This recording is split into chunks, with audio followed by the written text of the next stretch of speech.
are most vulnerable in our nation. And so as I rise today, Democrats come together to stop the shutdown.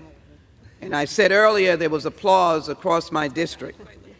But at the same time, bills were passed that really shocks me. Again, bills were passed that cut $800 million from Women, Infants, and Children's program dealing with feeding babies. Feeding babies. And then one of the most talked about issues across America, we just saw something where Habitat for Humanity is building 39 homes under the name of the great President Jimmy Carter and his wife.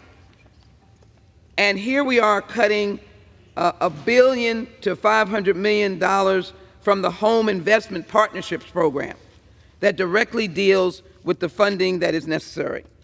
Can you believe cuts in Medicare? Can you absolutely believe that that is what's happening and the bills are being passed by the Republican majority?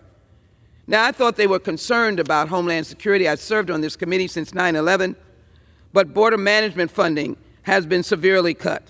Shelter and services programs, the very programs that are needed by those who come seeking asylum or even those who come whose asylum will be rejected. But the burden is on those local cities.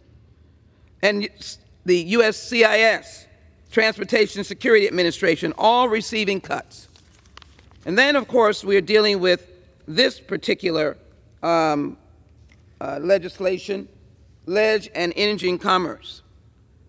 It is important to note that funding dealing with water, dealing with climate, dealing with renewables are all being cut. I offered amendments in particular to deal with water that was not accepted. I offered amendments to ensure that DACA residents could be hired, which we have done before. Those are individuals that did not spend any time in their foreign land, brought here as children, and are now doctors, paramedics, lawyers, teachers because of the DACA program, and we cannot hire them. How insensitive is that? And then the attacks against the LGBTQ plus community. All of the amendments throughout the entire time that have attacked them. And to get rid of the diversity office that we work so hard for, to ensure that this Congress, the People's House, the United States Senate, reflects the wonderment of America, this wonderful experiment that the world looks to and says how great this land is. My country, 'tis of thee, sweet land of liberty. That is what America is to people. How can we, appropriations after appropriations, put these poison pills? So we stopped the shutdown, but I can say to you is there's more work to be done. We don't know what the vote will be on the floor today, but I want whatever happens, as I've said before, to be for the best for the American people. That's Democrats leading. Gentlewoman's I yield time back. has expired. Reserved. The gentlewoman reserves. The gentleman from Pennsylvania is recognized. Thank you, Madam Speaker. I'd like to yield 4 minutes to my good friend from New York and fellow member of the Rules Committee, Mr. Langworthy. Gentleman is recognized for 4 minutes. Thank you to the gentleman from Pennsylvania, my Rules colleague. Madam Speaker, the Biden administration, through the Department of Energy, is making life harder for Americans and jeopardizing our energy security. Through gradually increasing efficiency standards, rebate programs, and other regulatory carrot and stick measures, this administration is determined to take perfectly reliable, affordable, and efficient appliances off the market and out of reach for ordinary Americans. The regulatory agenda being carried out at the Biden Department of Energy is a death by 1,000 cuts strategy that will leave Americans sincerely worried about how they will be able to afford to heat their homes in the coming years. From gas stoves to furnaces to air conditioners, the Biden administration is forcing Americans away from appliances and technologies that genuinely work and pushing them towards more expensive and less available options. Time and again, the left tells us that this hardship is the price we all must pay for a so-called greener and cleaner future. But in fact, these draconian measures do little to achieve that future, while depriving Americans of a quality of life we once took for granted. Madam Speaker, I'm proud to support the underlying legislation, H.R. 4394, because it will put the brakes on the out-of-control, out-of-touch regulatory state that has been unleashed on the American people by the Biden administration. This legislation rescinds billions of dollars in wasteful spending from the poorly named Inflation Reduction Act that was intended to force Americans away from affordable and reliable appliances and towards more expensive and less reliable options. I strongly encourage my colleagues to support this rule and this underlying legislation today, and I yield back the remainder of my time. Reserve. Thank you. The gentleman reserves. The gentleman from Pennsylvania is recognized. Thank you, Madam Speaker. I would like to yield 4 minutes to the gentlewoman from New Mexico, a distinguished member of the Rules Committee, Representative Leisure Fernandez. The gentlewoman from New Mexico is recognized for 4 minutes. Thank you. Just 3 days ago, Democrats voted to keep our government open. We told America how Republicans were slashing vital programs in their extreme appropriations bills.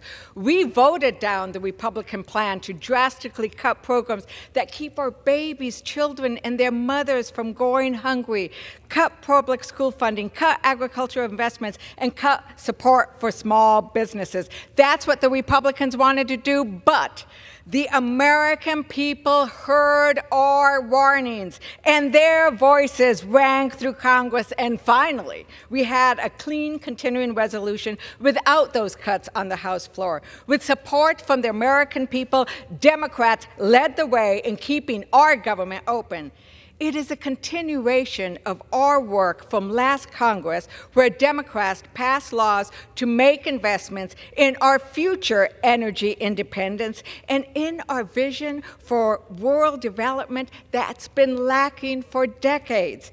In Jeremiah 29:11, the Lord says, my plan is not for you to suffer, but for you to prosper, have hope and a future. Democrats show that we are ready and willing to make that prosperity plan a reality for Americans, and especially for rural America. For too long in rural America and in rural New Mexico, our families have been leaving the farms and ranches that give us our identity, our herencia, cultura, and importantly, that give us the food we eat. Last year, Democrats passed bill after bill to change this trend. We want to invest in rural America. Through the Inflation Reduction Act and the CHIPS and Science Act, we can build the next generation of innovation in places like rural New Mexico. I'm looking forward to an enchanted innovation hub in New Mexico. But now that Republicans are in charge, they want to gut those bills, making rural families pay more and get less. The Republican energy bill we're considering today wants to gut rural projects like the Sunzia line in Corona, New Mexico, which just installed the largest wind farm in the country. I call it the Route 66 of renewable energy. These wind farms are generating revenues for multiple local ranchers. Let me tell you something. Many ranchers in the country don't make a profit. USDA reported in 2020 that ranchers didn't generate enough profit to cover their own living expenses and debt obligations for 9 out of 10 years.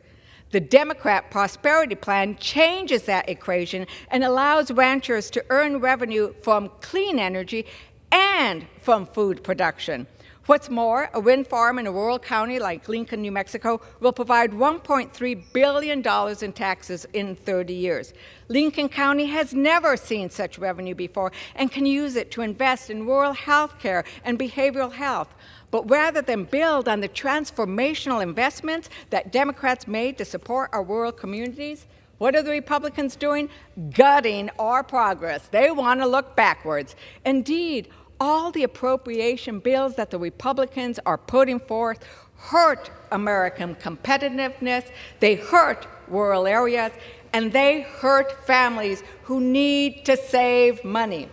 Rather than incentivizing the programs that our children will need to save this planet and outcompete China, Republicans are taking us backwards. I urge my colleagues to vote for a future where the Democratic Prosperity Plan can become a reality. I urge my colleagues to vote no on this rule. And with that, I yield back. Thank you. Gentlewoman reserves. The gentleman from Pennsylvania is recognized. Thank you, Madam Speaker. Talking more about the Democratic fascination with helping China, let's go back to 2022. In 2022, gas prices hit an all-time record high. And instead of reversing the failed policies of the Biden administration that actually led to gas prices increasing at that rate, instead of doing that, Biden sold 180 million barrels from the Strategic Petroleum Reserve to temporarily lower gas prices in a cheap political gimmick. Well, what did this do? This drained our emergency energy supply to its lowest level since the 1980s, the lowest level since I was born. And who benefited the most from this? Well, it wasn't the American worker, it was China. According to the Department of Energy, China's state refining company bought 2 million barrels of Strategic Petroleum Reserve oil in 2022. So instead of powering China's economy, House Republicans are passing legislation this week that actually lowers energy costs, that ends radical Green New Deal programs, and restores our energy independence. I reserve. Gentleman reserves. The gentlewoman from Pennsylvania is recognized. Is the gentleman prepared to close? Prepared to close. Okay. Reserve. Who's- Oh, I'm sorry. I go. The gentlewoman is recognized. Okay, thank you. Funding the federal government is not a game. The American people who elect us to Congress depend on us to solve real problems. They don't send us here to play politics with their lives and our country's future. The incompetence, extremism, and infighting we've seen on display from our Republican colleagues is not serious governance. It's dangerous, it's destructive behavior, and it makes wholly clear that there are members of this body who care more about making headlines than the job they were sent here to do. Madam Speaker, our budgets reflect our priorities. Democrats are here to put people over politics, and these bills make it clear that my Republican colleagues are prioritizing scoring political points over working for American families or strengthening this body and our democracy or protecting our planet. Madam Speaker, I urge my colleagues to oppose the previous question and the rule, and I yield back the balance of my time. The gentleman from Pennsylvania is recognized. Thank you, Madam Speaker. I'm prepared to close, and I would yield myself the balance of my time. Madam Speaker, it's clear. President Biden's energy policies benefit our foreign adversaries, not the American worker. The Biden administration has made our vehicle market heavily dependent on communist China. The administration has also cut deals with Iran. I might remind everybody that Iran is a state sponsor of terror. And the fact that the Biden administration released $6 billion in oil revenue, they released that money that will fund terrorist operations against the United States and our #1 ally in the Middle East, Israel. And recently, the president drained our strategic oil reserve to the lowest levels, and to what end? To fuel China's economy. Earlier this year, FERC Commissioner Mark Christie predicted in a Senate hearing that our energy grid is, and I quote, heading for a very catastrophic situation, end quote. And why is this? Well, it's because of the far left's rush to foolish green policies. This is the wrong path to go down. That's why I'm proud to support the underlying legislation, which restores the Strategic Petroleum Reserves. It also helps our national security mission, increases funding for our ports and inland waterways, like the locks and dams that run through my district, and invests in our nation's security. After the previous majority spent $3 trillion outside of the appropriations process, this legislation actually reins in billions of dollars to reduce our out-of-control national debt. Under House Republicans, we have passed legislation to lower energy costs for the American family, reformed our permitting process, allowed the Mountain Valley Pipeline to finish construction, and preserved vehicle choice in the marketplace. This legislation before us keeps up that commitment to the American people. I urge my colleagues to vote yes on the previous question and yes on the rule. With that, I yield back the balance of my time, and I move the previous question on the resolution. The question is on ordering the previous question on the resolution. Those in favor say aye. Those opposed say no. In the opinion of the chair, the ayes have it. I would request that the yeas and nays be ordered. The yeas and nays are requested. Those favoring a vote by the yeas and nays will rise. A sufficient number having risen, the yeas and nays are ordered. Pursuant to Clause 8 of Rule 20, further proceedings on this question are postponed.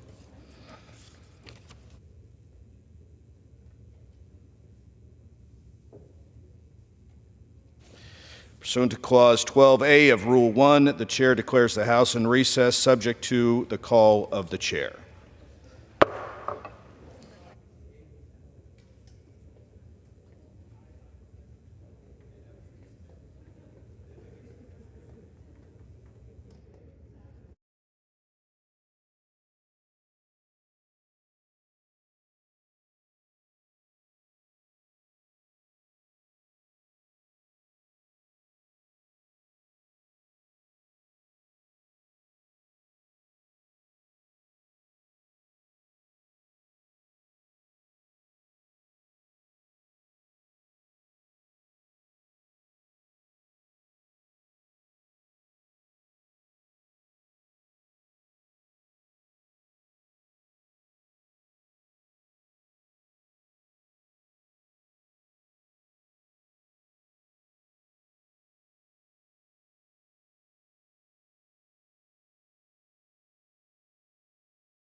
The House will be in order.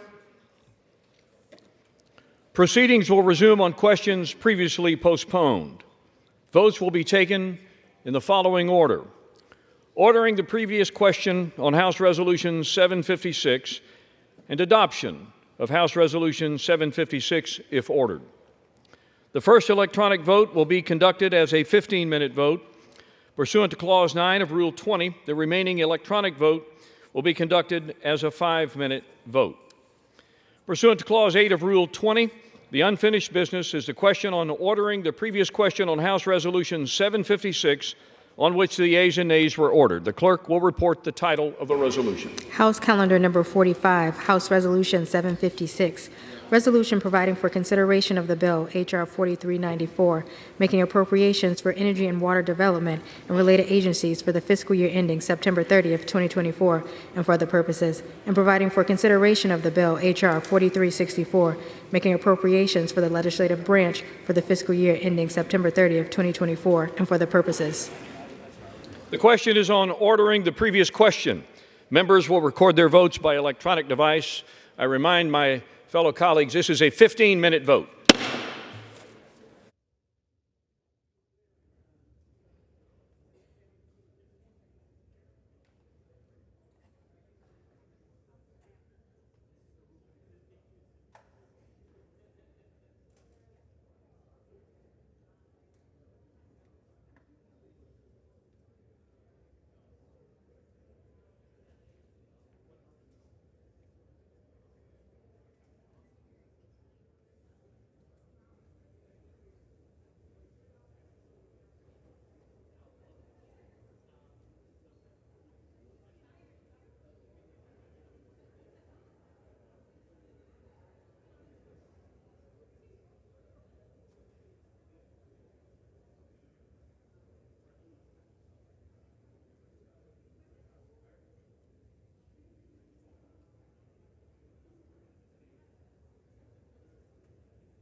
On this vote, the yeas are 218, the nays are 207. The previous question is ordered. The question is on adoption of the resolution. Those in favor will say aye. Those opposed, no. Opinion of the chair, the ayes have it. Gentlelady from Pennsylvania. Mr. Speaker, we would request a roll call vote on the rule. Roll call vote is requested. Those favoring a roll call vote will rise. Sufficient number having risen, a roll call vote is ordered. Members will record their votes by electronic device. This is a 5-minute vote.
On this vote, the yeas are 218, the nays are 208. The resolution is adopted. Without objection, the motion to reconsider is laid on the table. For what purpose does the gentleman from Florida seek recognition? Mr. Speaker, I rise to a question of the privileges of the House and offer the resolution I previously noticed. The clerk will report the resolution. House Resolution 757, resolved that the office of the Speaker of the House of Representatives is hereby declared to be vacant. The resolution qualifies as a question of the privileges of the House. For what purpose does the gentleman from Oklahoma seek recognition? Motion to table at the desk. The clerk will report the motion. Mr. Cole of Oklahoma moves to lay the resolution on the table. The question is on the motion to lay the resolution on the table. Those in favor will say aye. Aye. Those opposed, no. No. In the opinion of the chair, the ayes have it. Gentlelady from Pennsylvania. Yes, we would request the yeas and nays on this vote. The yeas and nays are requested. Those favoring a vote by the yeas and nays will rise. Sufficient number having risen, the yeas and nays are ordered. Members will record their votes by electronic device. This is a 15-minute vote.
On this vote, the yeas are 208, the nays are 218.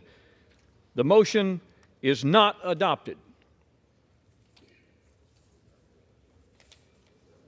Pursuant to Clause 2A2 of Rule 9, the gentleman from Florida, Mr. Gaetz, and the gentleman from Oklahoma, Mr. Cole, will each control 30 minutes. The chair recognizes the gentleman from Florida. Thank you, Mr. Speaker. I yield such time as he may consume to my colleague from Virginia, Mr. Good. Gentleman from Virginia, Mr. Good, is recognized for such time as he may consume. And before the gentleman speaks, may I remind my colleagues that all parties need to be heard. Would you please clear the well and clear the aisles? And any extraneous conversations need to be taken from the floor.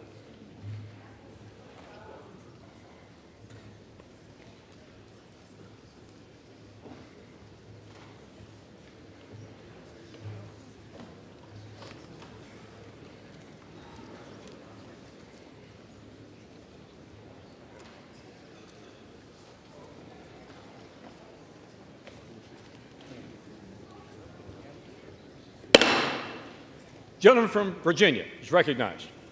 Thank you, Mr. Speaker. Like so many others, I deeply regret that we are here in what was a totally avoidable situation. I must take you back to January, however, which for many of us was about not repeating the failures of the past and letting Republican voters across the country down once again, when in the past, for many years, when Republicans have had majorities in this chamber, we have passed our major spending bills predominantly with Democrat votes, something the other side of the House has never and would never do with majority control.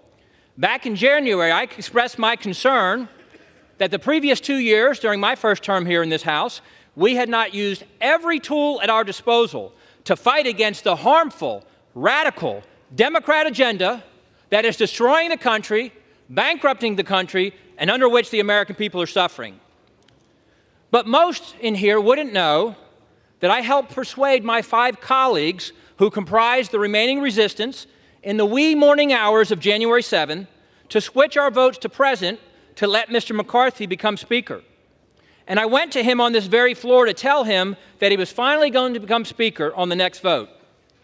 In that moment, it was clear to me that I or we could have asked for anything in exchange for switching our votes to present, but I and we asked for nothing. The very next week, I requested and had a meeting with Speaker McCarthy to tell him he had my full support and that I wanted him to be successful because the country needed him to be successful. In the ensuing months, I helped him narrowly pass the Parents' Bill of Rights and the Limit, Save, Grow bill. I think both of those by just 1 or 2 votes, helping persuade some of my most conservative colleagues to come along despite some of the concerns they had with those bills. And we remained united as a conference through the Limit, Save, Grow vote as we passed a bill that was cutting spending to pre-COVID levels for non-defense discretionary spending, or just over $100 billion, historic spending cuts, as the Speaker had committed to do in January, and it also included a host of other conservative fiscal reforms. Unfortunately, however, that unity and that commitment to significant year 1 cuts and spending reforms were discarded in the Failed Responsibility Act, as I call it, which passed overwhelmingly, once again, with a majority of Democrat votes, validating the concern many of us had in January. Many of us had begged the Speaker, pleaded with the Speaker repeatedly to utilize the debt ceiling to leverage spending cuts and reforms. But instead, he negotiated an unlimited increase to the debt ceiling through January of 25, as much as we can come together and gleefully spend through January of 25 with no significant wins for the American people in that FRA, or Failed Responsibility Act. But the Speaker then said that we would use appropriations. We would use appropriations to bring the fight and finally reduce our spending. He said the levels of the FRA were the ceiling and not the floor, and recommitted multiple times to go back to the $1.471 trillion that was the Limit, Save, Grow levels, radically, historically, saving $100 billion and lowering the deficit this year under Republican majority from $2.2 trillion to $2.1 trillion. That's what we were asking the Republican House to do, to go to $2.1 trillion. Meanwhile, the Speaker had committed to bring a balanced budget vote to this floor, something that still has not happened, despite the work that's been done in our Budget Committee to mark it up and have it ready to come to the floor. He also promised that we would bring all 12 appropriation bills well before the September 30 fiscal deadline. We did not. We simply, as Republicans, needed the Speaker to cast the vision, request the support of the entire conference, all of whom voted for the limit, save, grow levels, except for 4 who wanted to go even further, to lead us in joining him, sticking with him, supporting him, and sending the most conservative spending bills with the most conservative cuts possible to the Senate as the best starting position for negotiations with the Senate. Many of us begged and pleaded with the Speaker to do that over the past 5 months. When the Speaker failed us to pass our spending bills, bringing only 1 of 12 to the floor before the August district work period, members began to negotiate amongst themselves without the Speaker to find compromise. I was among those who reluctantly agreed last month to split the difference between failed responsibilities 1.586 and the limit, save, grow 1.471. I reluctantly agreed to do that, to go to 1.526 in order to pass our bills on to the Senate. We then essentially forced the Speaker, with the pressure of the calendar, the debt ceiling, or excuse me, the shutdown threat of the calendar, to bring those 4 bills to the floor last week, all of which I voted for, despite some of them not cutting to the levels we'd agreed to and other concerns I had with the bills. I reluctantly voted for the 30-day conditional CR, or continuing resolution, because it cut an additional $10 billion in the month of October, going back to the pre-COVID 1.471 levels for defense, non-defense discretionary, 30%, and it had border security. I voted for that. However, when that vote failed, the Speaker this past Friday in the Republican conference meeting made it abundantly clear that he was willing to do anything to avoid the temporary discomfort and the pressure of a pause in the 15% of the non-essential federal government operations, which would guarantee that we would lose to the Senate Democrats and the White House. If you're not willing to say no, then you're guaranteed to lose. And that was confirmed with the passage of the unconditional 45-day CR this past Saturday, once again with 209 Democrat votes. The Republican bill, 209-1 Democrats, 51-0 on the Senate side. The Speaker fought through 15 votes in January to become Speaker, but was only willing to fight through 1 failed CR before surrendering to the Democrats on Saturday. We need a Speaker who will fight for something, anything, besides just staying or becoming Speaker.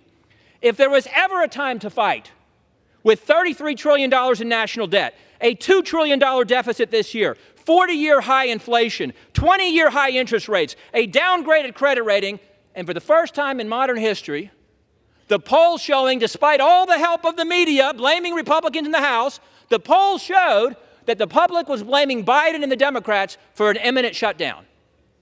If not fight now, when would we fight? Now is and was the time. With the Democrats driving the fiscal bus off the cliff at 100 miles an hour, we cannot simply be content to be the party that slows it down to 95 just so we can sit in the front seat and wear the captain's hat. Our current debt and our spending trajectory is unsustainable. We need a Speaker, ideally somebody who doesn't want to be Speaker and hasn't pursued that at all costs for his entire adult life, who will meet the moment and do everything possible to fight for the country. A red line was crossed for me, I regret, on Saturday, and chose regret that I must vote against the motion to table as I did and to vote to vacate the chair. And I yield back. Gentleman from Florida reserves his time. Gentleman from Oklahoma, Mr. Cole.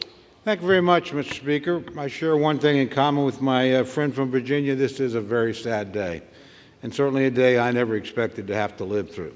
You know, I think broadly speaking, as I look across this floor, you can divide members into 3 groups. I'm very happy to be in the first group. The overwhelming majority of my party supports the Speaker that we elected. We're proud of the leadership he's shown. We're proud of the manner in which he's been willing to work with everybody in our conference and, I believe, in this chamber. There's a second group, small group. Honestly, they're willing to plunge this body into chaos and this country into uncertainty for reasons that only they really understand. I certainly don't. And then there are friends on the other side. I mean friends, honestly, with great sincerity. I have a lot of friends over there. And I recognize that my friends on the other side have a very complex set of partisan, personal, and political calculations to make. And I certainly wouldn't presume to give them any advice about that. But I would say, think long and hard before you plunge us into chaos, because that's where we're headed if we vacate the speakership. You know, I personally think there's really three reasons why we've come to this point. That's because at each three of these critical minutes, the Speaker did the right thing. First, there was a Speaker vote. You know, he got 85% of the vote in our conference, 90% of the vote from Republicans on this floor. Yet we had a small group that decided, no, they would dictate what they want. He didn't let that happen. He fought. Now, he fought for himself, but he fought for 90% of us, too, that wanted him to be the Speaker. And I appreciate that. Then, of course, we had the debt ceiling deal. Nobody here thought he could pass a bill. Nobody in America thought he could pass a bill. He did what speakers are supposed to do. He passed the bill. Then he sat down and negotiated with a Democratic Senate and a Democratic president and came back with a good deal, a deal that will limit spending. He did the right thing. Finally, last Saturday on this floor, we were on the verge of a government shutdown that the vast majority of members in this chamber did not want. A substantial majority on my side, an overwhelming majority on the Democrat side. He put his political neck on the line, knowing this day was coming, to do the right thing for the country, without a doubt. My friends and I agree on that, whether or not we agree on the Speaker. He did the right thing. He did the right thing, I think, for this institution. He showed it could function in a time of crisis. And finally, I think he did the right thing for our party. He made sure that we could continue to negotiate and achieve some of the very objectives my friend from Virginia laid out, and achieve them in divided government, which calls for some degree of give and take. So I'm very proud of this Speaker. I'm very proud to stand behind him. Tomorrow morning, whether I win or lose, I'm going to be pretty proud of the people I fought with, and I'm going to be extraordinarily proud of the person I fought for, the Speaker of the House, Kevin McCarthy. And with that, I reserve the balance of my time.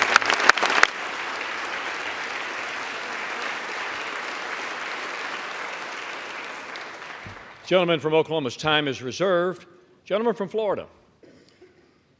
Mr. Speaker, my friend from Oklahoma says that my colleagues and I who don't support Kevin McCarthy would plunge the House and the country into chaos. Chaos is Speaker McCarthy. Chaos is somebody who we cannot trust with their word. The one thing that the White House, House Democrats, and many of us on the conservative side of the Republican caucus would argue is that the thing we have in common, Kevin McCarthy said something to all of us at one point or another that he didn't really mean and never intended to live up to.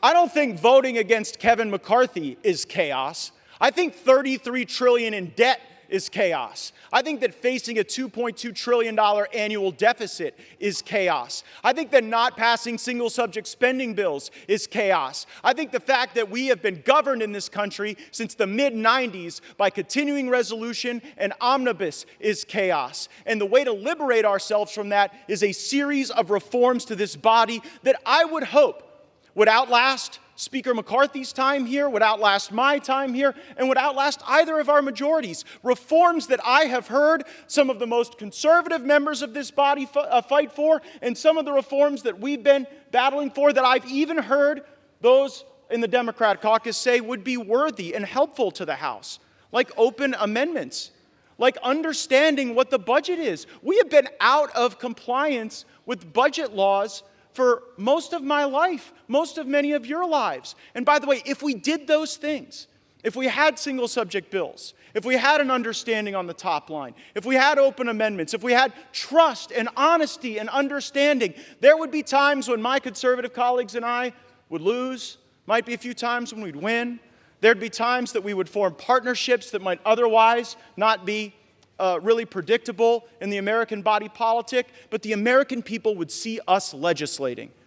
These last few days, we've suspended the momentum that we had established the week earlier, where we were bringing bills to the floor, voting on them, staying late at night, working hard. That's what the American people expect. It's something Speaker McCarthy hasn't delivered, and that's why I've moved to vacate the chair. I reserve. Gentleman's time is reserved. Gentleman from Oklahoma, Mr. Cole. Thank you very much, Mr. Speaker. I yield 2 minutes to my very good friend, Mr. Emmer from Minnesota. Gentleman from Minnesota, Mr. Emmer, is recognized for 2 minutes. Thank you. Kevin McCarthy has earned this. Under Speaker McCarthy's leadership, our House Republican majority has actually defied all odds and overperformed expectations again and again and again. It all started with the Speaker's race, when our Speaker, Kevin McCarthy, showed the American people how he would never give up. It carried over into the Speaker spearheading a rules package to create the most transparent, member-driven legislative process that I've ever seen since I've been here. And since then, Speaker McCarthy's Republican majority has been successful in bringing common sense back to our nation's capital by passing legislation to affirm a parent's right to be involved in their child's education, bolster American energy production, fully fund veterans' care and benefits, fight back against the regulatory state, and continue delivering on our promise to rein in Democrats' reckless spending by passing fiscally responsible appropriations bills.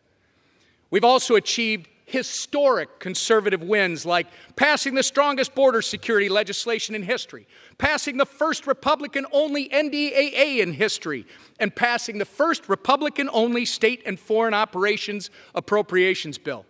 So many Americans are better off because of Kevin McCarthy's leadership. American families, job creators, entrepreneurs, service members, law enforcement officers, and the list goes on and on. These are just a few of our House Republican majority successes. But make no mistake, we need Kevin McCarthy to remain Speaker if we're going to stay focused on our mission of delivering common sense wins for the American people. We've shown Americans what success looks like when we come together as a team. Now it's time for us to stand together stronger than ever so we can get back to the work our majority was elected to do. I'm proud to support the Speaker as we continue championing conservative priorities that will put our country on a better path. Thank you, Speaker McCarthy. Gentleman from Florida. I yield back.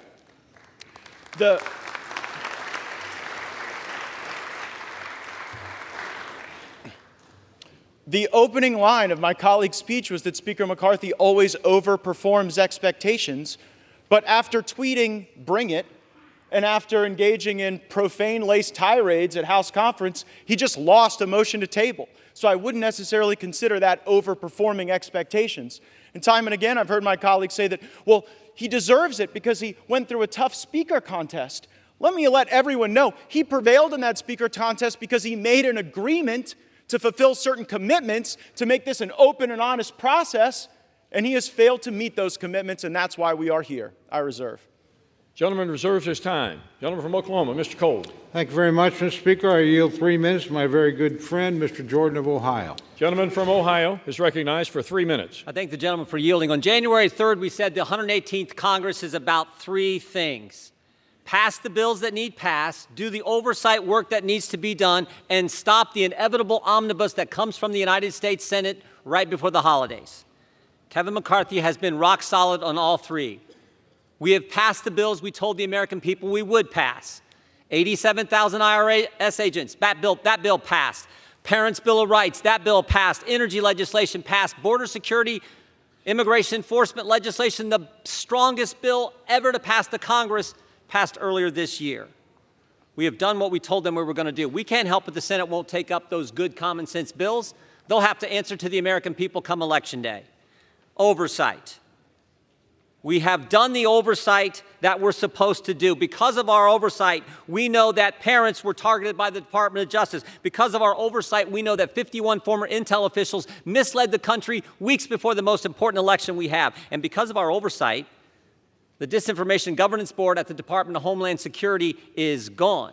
Because of our oversight, the memo attacking pro-life Catholics has been rescinded. Because of our oversight, unannounced visits to Americans' home by the Internal Revenue Service has stopped. That happened under Speaker McCarthy. And on the third one, on this side of it, we know there's a big old ugly bill coming at the end of the year, all kinds of spending, all kinds of garbage in it. We're still in that fight. Frankly, to Matt's point, we don't know how that one's going to shake out. But we do know this. We do know this. On Saturday, we didn't take the Senate's bill. They tried to send over and shove it down our throats on Saturday. We didn't take that bill. And it was a tough position he was in. There were 5 options on the table last week. Option 1 was to send a long-term CR over there that would have leveraged the 1% cut, something a bunch of us voted for, both parties. Couldn't get the votes for that one. Second option was to focus on the one issue the country now is completely focused on, the border issue. We couldn't get the votes for that one either. But when the Senate tried to send us that bill, he said no to it. I think the Speaker has kept his word. I know my colleagues and friends are saying different. I think he has kept his word on those 3 things that we talked about on January 3rd, and frankly, that entire week. He has kept his word. I think we should keep him as Speaker. I yield back.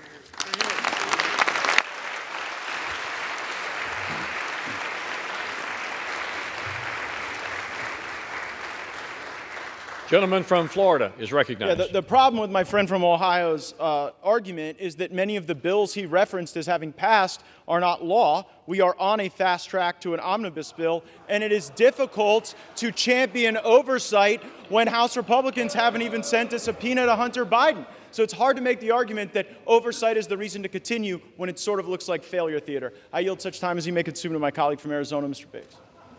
Gentleman from Arizona is recognized. How much time?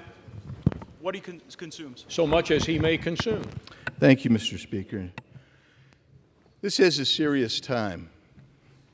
And my mind immediately goes to the young deputy from Cochise County who 2 nights ago, while trying to apprehend a runaway vehicle smuggling humans across the border, suffered major injuries, transported to Pima County, where he's in a Tucson hospital fighting for his life. I'm talking about a border that remains wide open, where drugs come through. The Tucson sector, the most gotaways known and unknown of any sector along the border. Terrorists coming in. People conducting criminal conduct coming in, criminal gang members, human smugglers, sex traffickers. They're coming across our border to the tune of hundreds of thousands every month. Now, I appreciate my colleagues and their position, but I would suggest something. I don't think you can just skip to last weekend and say, oh my goodness, a CR came out last weekend on Saturday. I think we need to go back to January. I'll say this. This body came together on the Republican side, and we passed a good border security piece of legislation, H.R. 2. That's good. And then last week we passed the DHS bill and the DOD bills, which had funding for our CBP, ICE, military leaders, military men and women. But why were we successful in doing that? What happened to motivate us to get there? Well, for one thing, we didn't bother to pass the 12 appropriations bills as required under the Budget Control and Impounds Law of 1974. We didn't do it. And you know how many times that's not been done? 25 years in a row. And you know how many CRs this body has passed in that same period of time? 130. You know what that gets you? A $2 trillion plus structural deficit like we had in fiscal year 23. You know what that leads you to? A $33 trillion national debt, which is where we sit today. Leads you to somewhere north of $700 billion in interest payments. And you know why that happened? Because this body is entrenched in a suboptimal path and refuses to leave it. Refuses to leave that path. You cannot change if you're unwilling to change. We had every opportunity to change. We were promised change.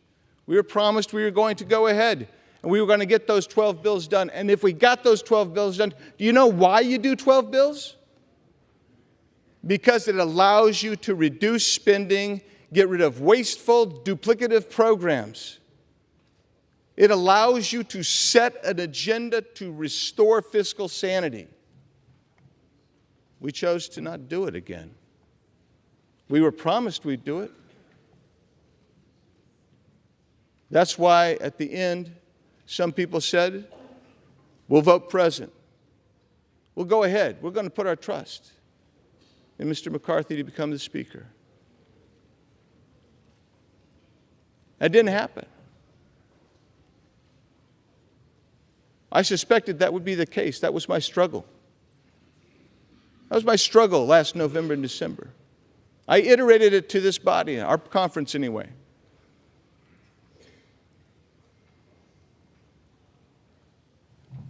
When we got to the debt ceiling, again, that seemed to spring upon everybody like a surprise. And when that happened, I was in there for some of those negotiations on where that number would be.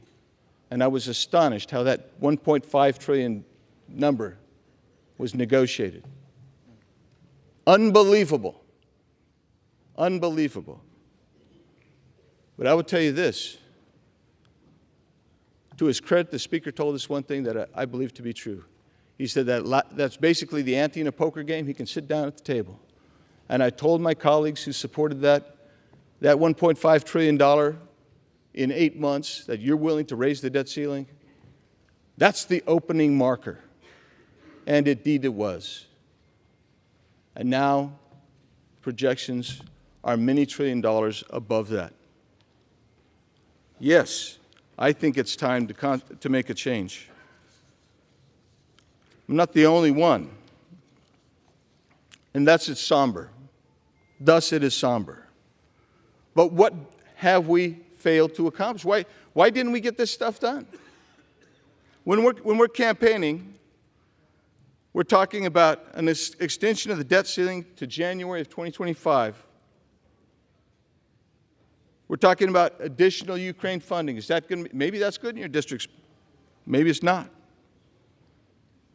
But that money's not offset. We're not paying for it. We haven't designated how we're going to pay for that. The same with the disaster package.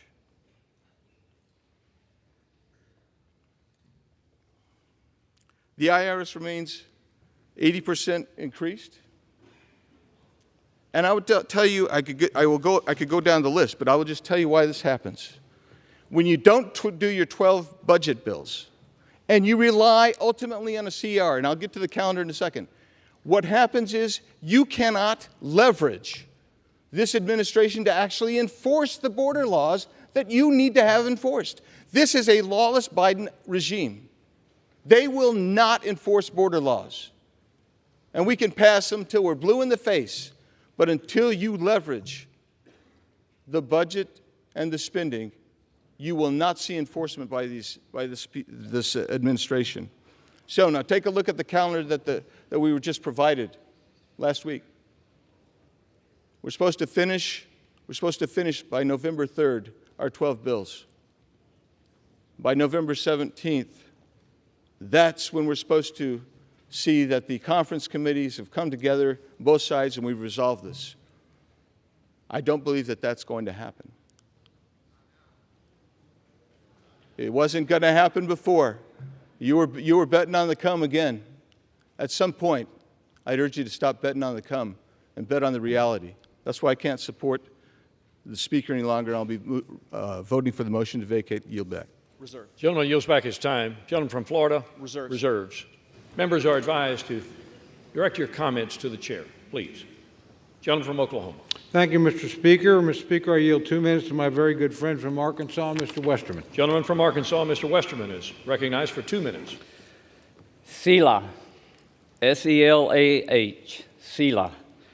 This unique word scattered throughout the Psalms signals to the reader to pause, reflect, consider, and maybe take a deep breath before moving on.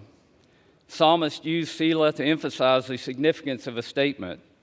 For example, King David wrote, "Blessed be the Lord who daily bears our burden, the God who is our salvation, Selah."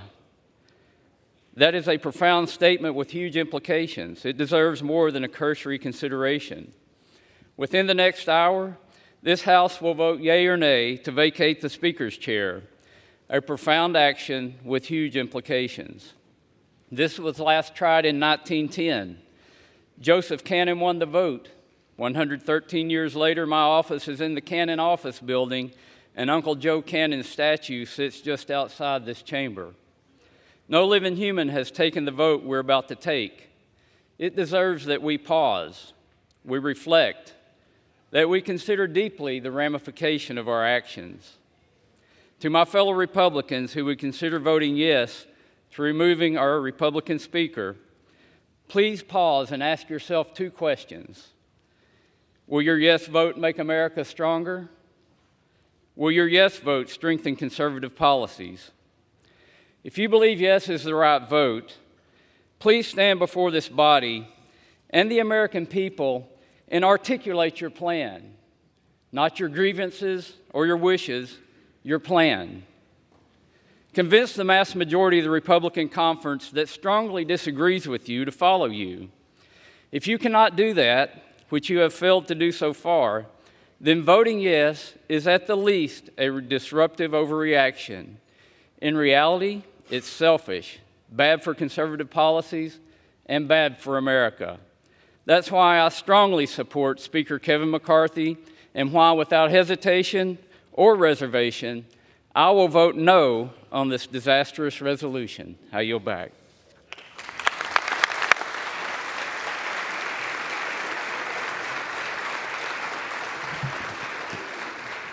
Gentleman from Florida. There's nothing selfish about wanting a Speaker of the House who tells the truth. I reserve. Gentleman reserves his time. Gentleman from Oklahoma, Mr. Cole.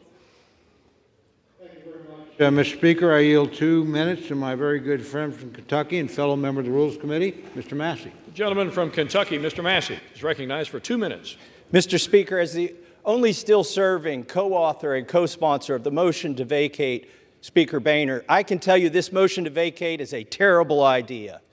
As the only member who's serving here who took every chance to vote against Speaker Boehner and to vote against Speaker Ryan, I can tell you that this chamber has been run better, more conservatively, and more transparently under Mr. McCarthy than any other speaker that I have served under. As a member of the Rules Committee, one of three conservatives who were placed there out of trust, the Speaker gave us a blocking position by putting 3 of us on there to keep an eye on the Rules Committee, to make sure the process was fair and even. I can tell you it's been fair and even. None of us are voting against the Speaker today. Regular order is at odds with predetermined outcomes. Yet the Speaker is being accused of not holding to regular order and predetermined outcomes at the same time. It is not possible. You cannot be for both at the same time. I was a party to the January agreement, and I can tell you that there were promises in there, but there was never a promise for an outcome. There was never a promise that you could force Joe Biden to sign something. There was only the promise that we would try, and try we have. We have tried in the Rules Committee. We have tried on the floor. We've been trying this since the summer, and there's enough blame to go around for why we don't have 12 bills, but part of it was a relitigation of the debt limit deal. By the way, there was no promise on the debt limit deal, no conditions on that in January, 0 whatsoever. I was in the room for that. So the 12 bills were delayed over what? $100 billion. That's a lot of money.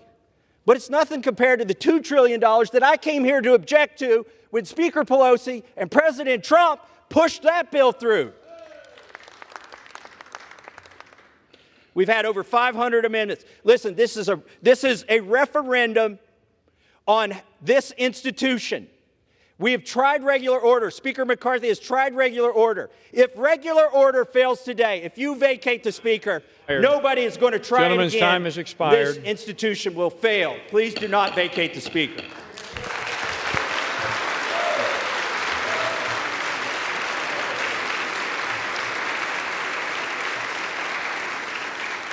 Gentleman from Florida. I reserve. Gentleman from Florida reserves his time. Gentleman from Oklahoma, Mr. Cole. Thank you very much, Mr. Speaker. I yield 2 minutes to my very good friend from California, Mr. McClintock. Gentleman from California, Mr. McClintock, is recognized for 2 minutes. Mr. Speaker, if there was ever a time for sobriety, wisdom, and caution in this House, it is right now. If this motion carries, the House will be paralyzed. We can expect week after week of fruitless ballots while no other business can be conducted. The Democrats will revel in Republican dysfunction, and the public will rightly be repulsed. It'll end when the Democrats are able to enlist a rump caucus of Republicans to join a coalition to end the impasse. This House will shift dramatically to the left and will effectively end Republican House majority that the voters elected in 2022. And this, in turn, will neutralize the only counterweight in our elected government to the woke left's control of the Senate and the White House at a time when their policies are destroying our economy and have opened our borders to invasion. There are turning points in history whose significance is only realized by the events that they unleash. This is one of those times. We are at the precipice. There are only minutes left to come to our senses and realize the grave danger our country is in at this moment. Dear God, grant us the wisdom to see it and to save our country from it.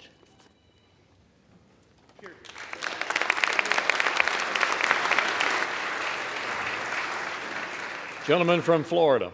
Mr. Speaker, there is nothing sober, wise, or cautious about the path we are on. We are on a path to financial ruin if this House does not take a different posture, a different procedure, and yield toward different outcomes and a better future. I reserve. Gentleman reserves his time. Gentleman from Oklahoma, Mr. Cole. Thank you very much, Mr. Speaker. I yield 1.5 minutes to my very good friend from Florida, Mr. Jimenez. 1.5 minutes. Gentleman from Florida is recognized for 1.5 minutes. I stand before my colleagues in the nation as a proud representative of the great state of Florida. I truly am beyond blessed to represent the paradise that is Miami-Dade County and the Florida Keys, and I am beyond proud to represent my community before this Congress, to stand with a leader who has consistently demonstrated an unwavering commitment to our country and to the principles that define us as Americans, Kevin McCarthy. Today is historic for a lot of reasons. For one thing, this is the first time in over 100 years that this has been attempted.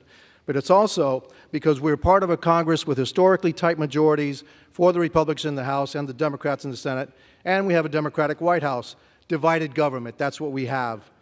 The need to negotiate, to find solutions to the issues facing this country. That's a reflection of the principles that are uniquely American, principles that make this country exceptional, and principles that allowed me, an exile who came here from Cuba, fleeing communist Cuba, to serve in this very institution. You see, I wasn't born here, and everything that I am, everything that I ever will be, is thanks to America. The best part about it is that my story, the story of the community that I'm so proud to represent, is a story of many in this body, is that we are not the exception in America, we are the rule.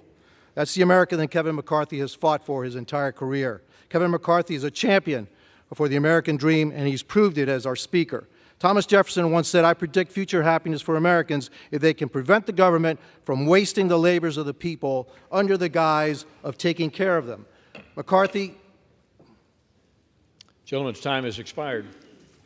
Thank you. Let's keep Kevin McCarthy our Speaker. A great man, a great leader, a great Speaker. Thank you, and I yield back. Gentleman from Florida, Mr. Gaetz. Mr. Speaker, may I inquire as to my remaining time? Gentleman has 9 3/4 minutes remaining. I reserve. Gentleman reserves his time. Gentleman from Oklahoma, Mr. Cole. Much, Mr. Speaker. I yield 1.5 minutes to my very good friend from Iowa, the gentlelady, Ms. Henson. The gentlelady from Iowa, Ms. Henson, is recognized for 1.5 minutes. Thank you, Mr. Speaker. I rise today in support of our Speaker, Kevin McCarthy. Let's be very clear here. We would not have a House Republican majority without the relentless efforts of this man, our Speaker. Under his leadership, Joe Biden's policies have had a check and balance. His policies have created a horrific border crisis, 10,000 illegal immigrants a day surging across our border. Under Speaker McCarthy, Republicans have passed legislation to secure our border. Joe Biden has done everything to squash American energy, selling our oil reserves to China. Under Speaker McCarthy, Republicans have passed legislation to unleash American energy dominance. Joe Biden has spent taxpayer dollars like there's no tomorrow. Under Speaker McCarthy, we have returned to passing single-subject appropriations bills and ending the status quo of omnibus spending. One of the most valuable pieces of advice that I received was from Kevin McCarthy when I got here to D.C. He told me to separate the signal from the noise. The noise is those who are causing chaos for their own personal benefit while ignoring the needs of their constituents and this country, grinding our work here to a halt. The signal is the many accomplishments that we've delivered for the American people with Speaker McCarthy at the helm. The signal is the failures coming out of the White House time and time again. The signal is the work that we must do today and going forward to save our country for my kids and yours. My colleagues today here have a choice. Be a chaos agent or get back to work. So I call on my colleagues, let's separate the signal from the noise. Let's support our Speaker, Kevin McCarthy, so we can get back to work for the American people. Thank you, Mr. Speaker. I yield back. Gentleman from Florida, Mr. Gaetz. Thank you, Mr. Speaker. I think I've caught the signal, too. The signal is for $33 trillion in debt, facing $2.2 trillion annual deficits. And our fellow Americans may be watching, wondering, how does that happen? How does the greatest country in the world have a process so broken that it would be laughed out of the rooms in the halls of the state legislatures where many of us come from? Here's how it works. The law says we're supposed to have the very single-subject spending bills that my colleague referenced in the summer. That we're supposed to have that and move it. But there's a dirty little secret in this town, and that is if you delay, if you hold the bills, if you make multiple contradictory promises, as Speaker McCarthy has done, and you back everybody up against shutdown politics, well, nobody wants to shut the government down. No one cheers for a shutdown. And of course, when people are backed up against shutdown politics, the decision calculus changes. So year after year, decade after decade, we break the law and we do the same thing.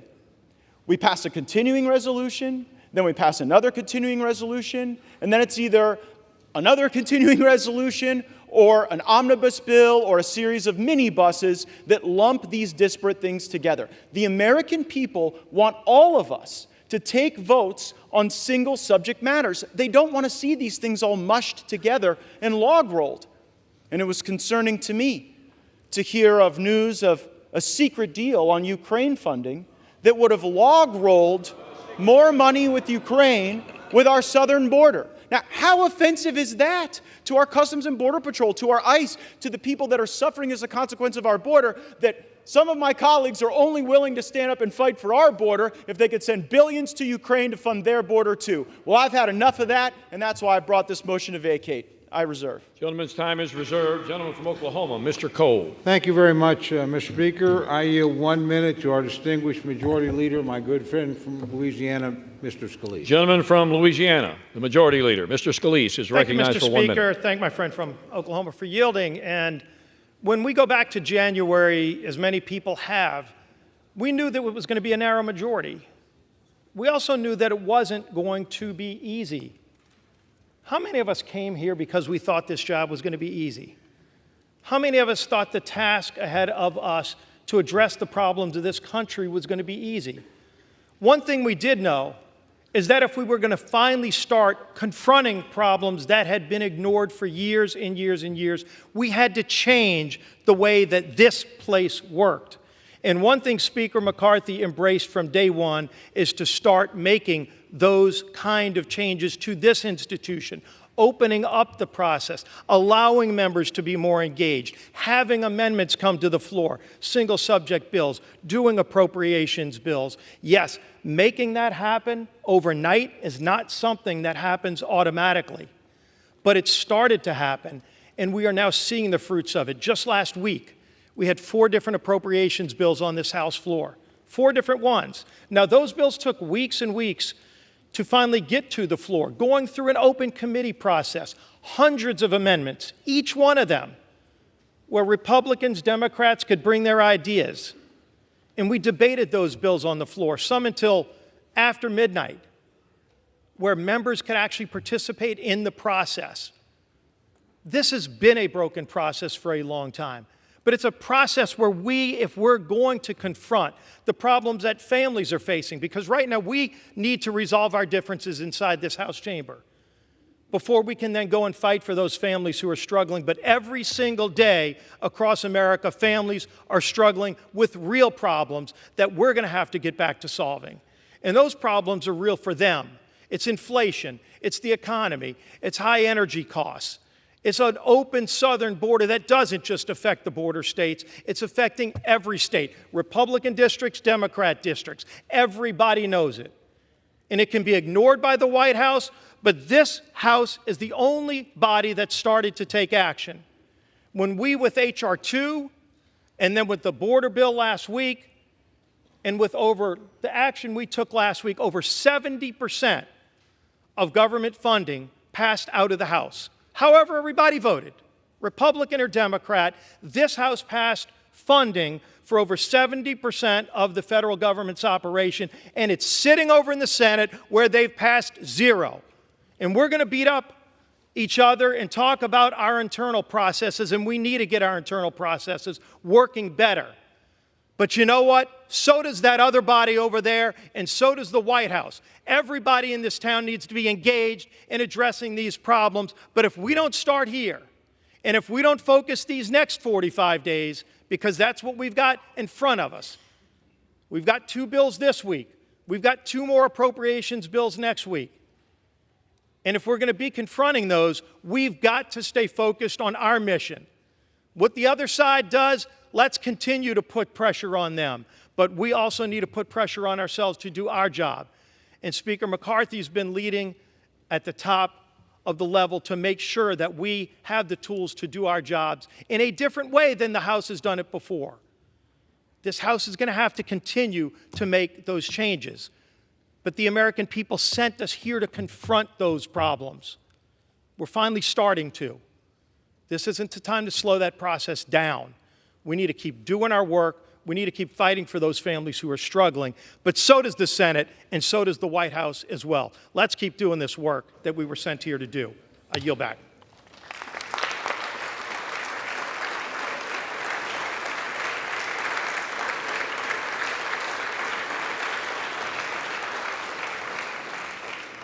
Gentleman from Florida is recognized with 7 3/4 minutes remaining. Mr. Cole commands 12 1/2 minutes left in this debate. Gentleman from Florida. I agree with everything that the majority leader said in those remarks, except one thing. It is astonishing to hear any colleague give Speaker McCarthy credit for moving on to the single subject appropriations bills. As you heard my colleague, Mr. Biggs, say, that was never the plan from Speaker McCarthy. The week before we moved on to those single subject appropriations bills, the plan was another CR. He pitched a CR. They tried to get us to vote for a CR, and only when a brave few said, we are done governing by continuing resolution. We are here to eulogize the era of continuing resolution. We will not do it. We will not pass it. These bills can go. The spending may rise and fall as the years pass, but the notion that we're going to lump in the Department of Education and the Department of Labor with our military and our troops and our Border Patrol is fundamentally unserious, and I would suggest chaotic. We cannot do that. It was only because we forced that to happen. And by the way, if we continue with Speaker McCarthy, the appropriations process will go right back to what he wanted it to go back to. Just a sideshow, just a puppet show, just something to keep the hamsters on the hamster wheel as they continue to back people up against a calendar, centralized power with the lobbyists and special interests that move all kind of money through the leadership, and then that's how they get their way, and that's why the American people have been getting screwed decade after decade, and I'm not going to tolerate it anymore without a fight. I reserve. Gentleman's time is reserved. Gentleman from Oklahoma, Mr. Cole. Thank you very much, Mr. Speaker. I yield 2 minutes to my very good friend, fellow member of the Appropriations Committee, Mr. Garcia of California. Gentleman from California, Mr. Garcia, is recognized for 2 minutes. Mr. Speaker, I want to recalibrate our minds on what is actually happening here today. This proceeding looks important, it feels consequential, but let's look at what else is happening across America. Today, about 300 Americans will die from fentanyl poisoning. Today, about 11,000 people will illegally penetrate our borders. Today's debt is approaching $34 trillion. Today's mortgage rates just hit a 25-year high, now approaching 8%. Our energy prices are again at back-breaking highs with gas approaching $8 a gallon in my district. Today, China and the CCP grow stronger with an intent to go to war by 2027, and our military is experiencing record low retention and record low recruitment. This is the reality of today for 335 million Americans under President Joe Biden. It's a dark and scary reality. This Republican majority here today in the House is the only firewall against the damaging far-left policies of the Biden administration. The single-subject appropriation bills that we were supposed to be voting on this week will literally fight to reverse the darkness of these realities and fight inflation, cut spending, secure our border while enhancing our nation's security and investing in our soldiers at a meaningful level. But today, this body filled with people in fancy suits, led by a few Republicans who are running with scissors and supported by Democrats, who have personal issues with the Speaker, have uncertain intentions and even more uncertain goals, and they've decided to make today about drama, not about solving problems and helping our constituents, but about drama. We need to be the no-drama option for America, this party, this majority, and I fear that this self-inflicted drama of today jeopardizes our majority and by definition removes the last layer of defense protecting America from this Biden administration. Let's dispense with the drama, do our jobs, and move on with defending this beautiful country. I yield back.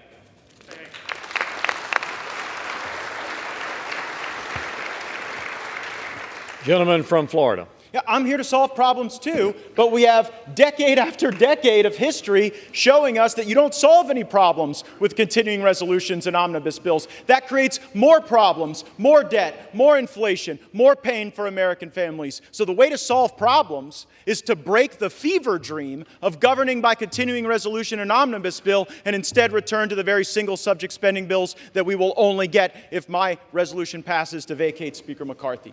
I reserve. Gentleman reserves his time. Gentleman from Oklahoma, Mr. Cole.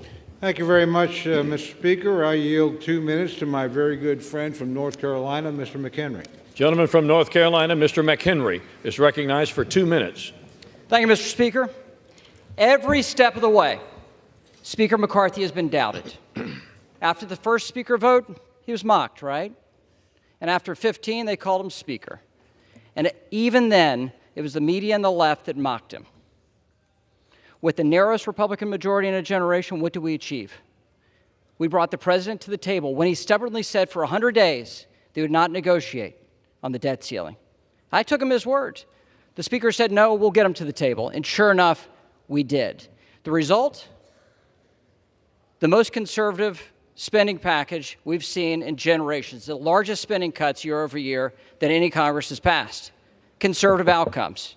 So I understand your position on the left. I understand that. But my friends on the right, why? And then this past weekend, so I understand the frustration on the left at what happened on the continuing resolution. But why would we have conservatives object to that? Why will we have House members object to that? We rolled the Senate. We never roll the Senate as a House. Moreover, we never roll the Senate to get less spending, and we got it this weekend. So I understand why the left is mad. What I don't understand is why some Republicans think that that's a bad thing. The frustration for me today, I understand where the liberals are. I know you support the constitutional order, except in a moment like this when you are questioned on that. I understand that. You can't be counted on in a moment like this with the state of the speakership. But for Republicans, why will we give up a conservative working majority for better outcomes and hand the keys over to the Democrats? Why would we do that? And furthermore, with this record of success that we've seen Kevin McCarthy and a Republican majority produce in a Washington run by Democrats,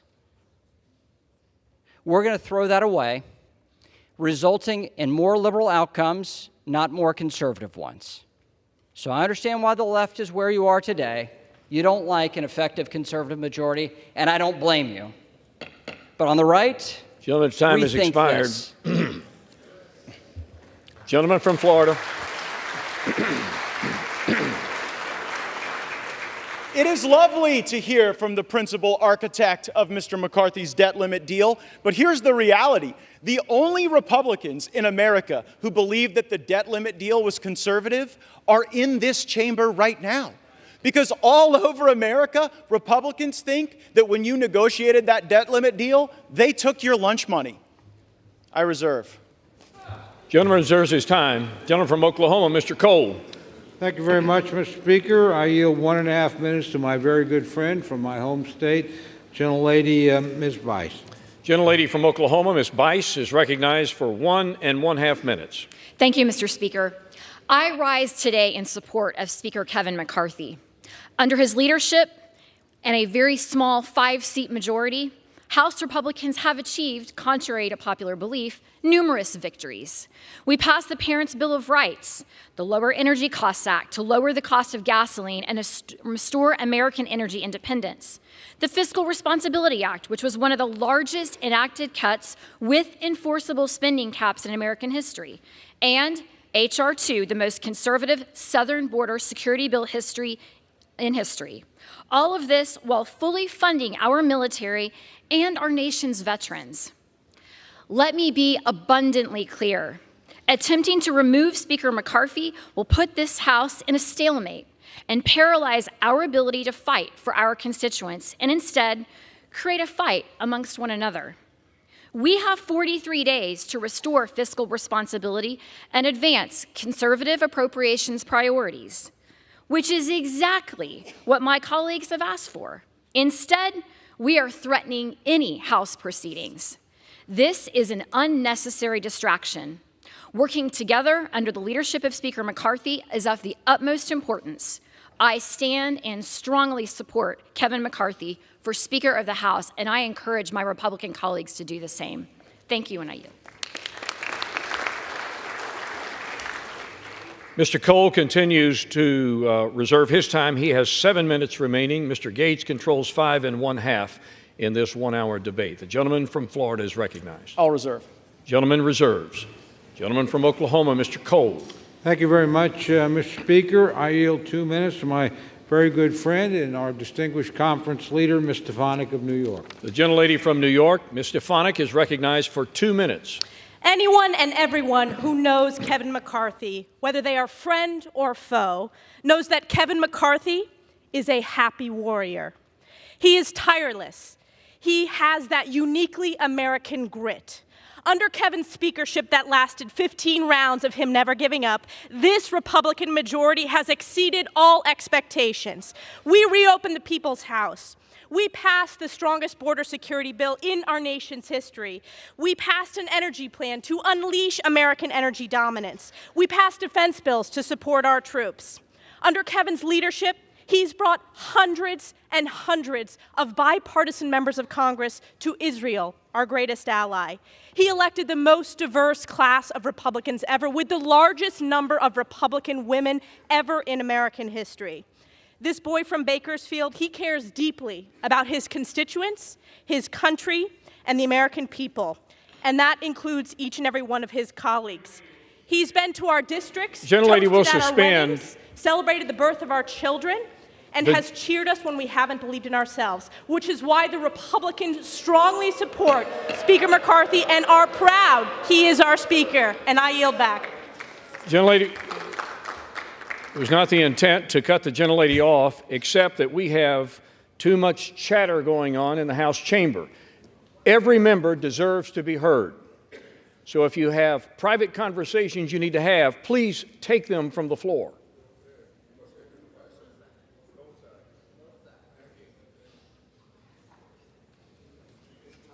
Gentlelady may continue.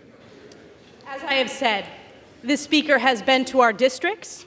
He has toasted at our weddings. He has celebrated the birth of our children, mourned the loss of our loved ones.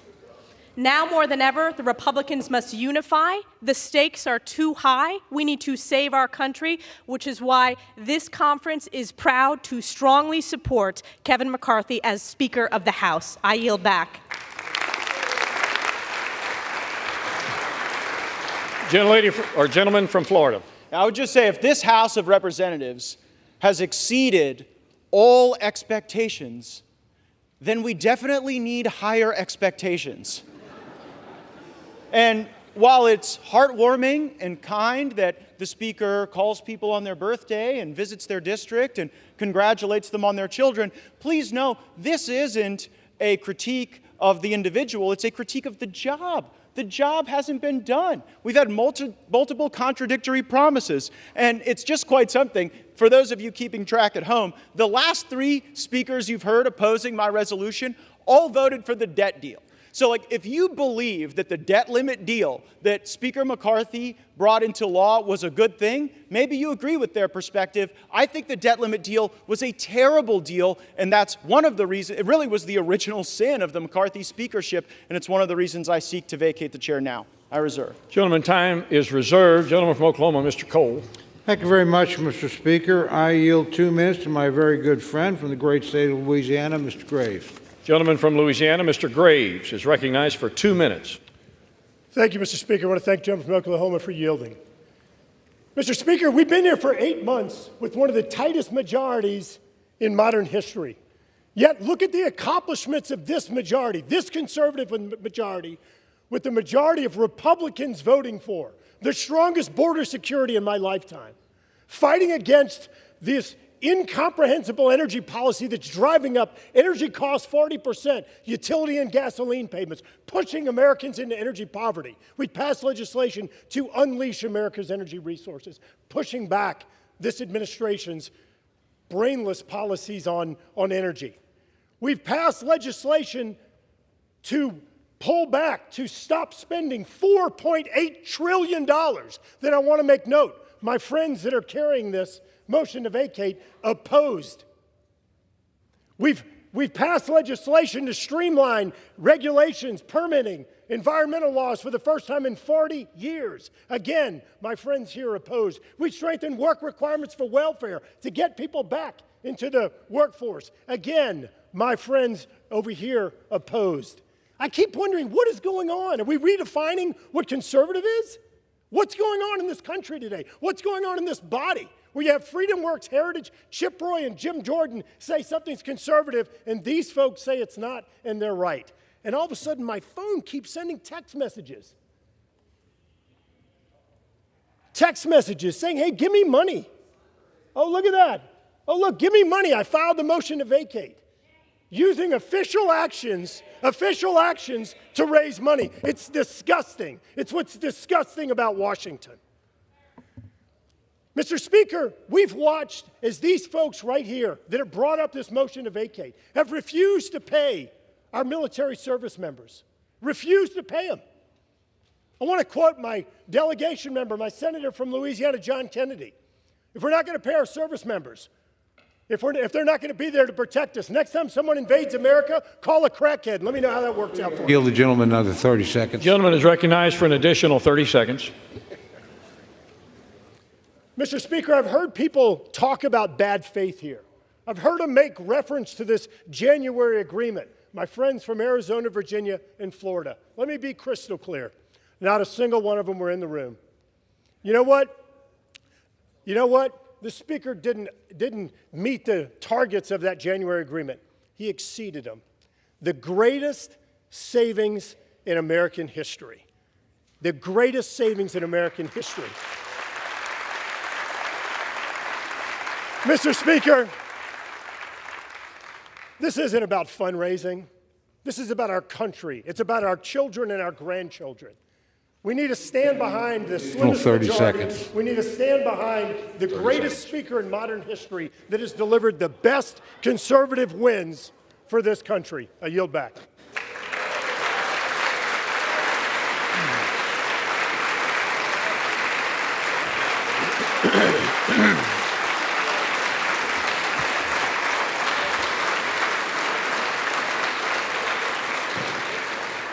The gentleman from Florida. My colleague says we've passed the strongest border bills in history. Well, guess what? Look at the border right now. We didn't use sufficient leverage in the debt limit or in any other thing to actually get results on the border. The border is a disaster, really something I don't think you're going to be campaigning on, that you fixed the border. Second, you said you streamlined regulations. What the gentleman from Louisiana doesn't tell you is that all of the regulatory reform he was just bragging about is waivable by the stroke of a pen of someone in the Biden White House. Do you really think you've got anything for that? It's a total joke. And then finally, the welfare to work that the gentleman from Louisiana said we got. The welfare programs that they said that they streamlined with their welfare to work stuff, they're actually going to grow. Because while they did work requirements, they blew out those programs with expanded eligibility. I'm real glad you guys didn't put work requirements on Medicaid. It probably would have resulted in Medicaid expansion. And when it comes to how those raise money, I take no lecture on asking patriotic Americans to weigh in and contribute to this fight from those who would grovel and bend knee for the lobbyists and special interests who own our leadership, who have, oh, boo all you want, who have hollowed out this town and have borrowed against the future of our future generations. I'll be happy to fund my political operation through the work of hardworking Americans, $10 and $20 and $30 at a time, and you all keep showing up at the lobbyist fundraisers and see how that goes for you. I reserve. Once again, the chair would admonish those speaking from the floor to direct their comments to the chair. Gentleman from Oklahoma.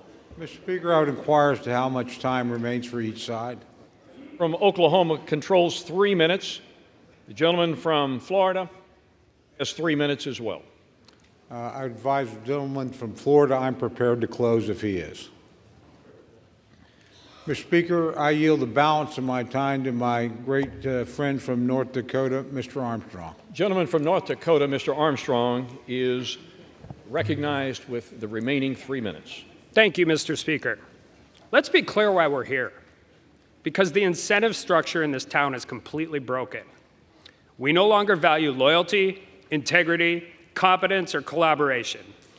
Instead, we have descended to a place where clicks, TV hits, and the never-ending quest for the most mediocre taste of celebrity drives decisions and encourages juvenile behavior that is so far beneath this esteemed body.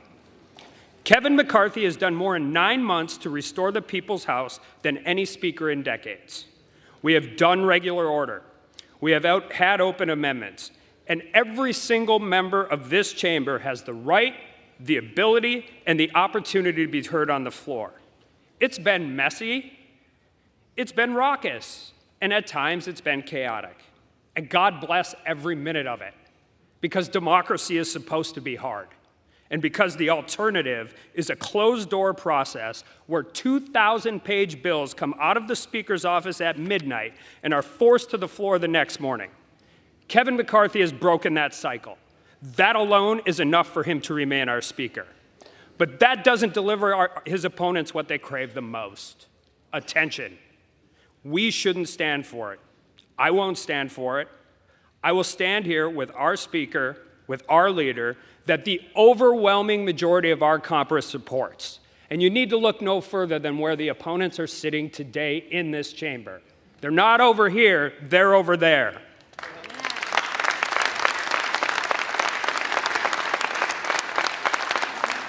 So we're going to face these challenges together, and I say bring whatever comes next, because we believe in the job you have done, Mr. Speaker. We believe in your vision. And most importantly, we are proud to call Kevin McCarthy our friend and our Speaker of the House. And with that, I yield back.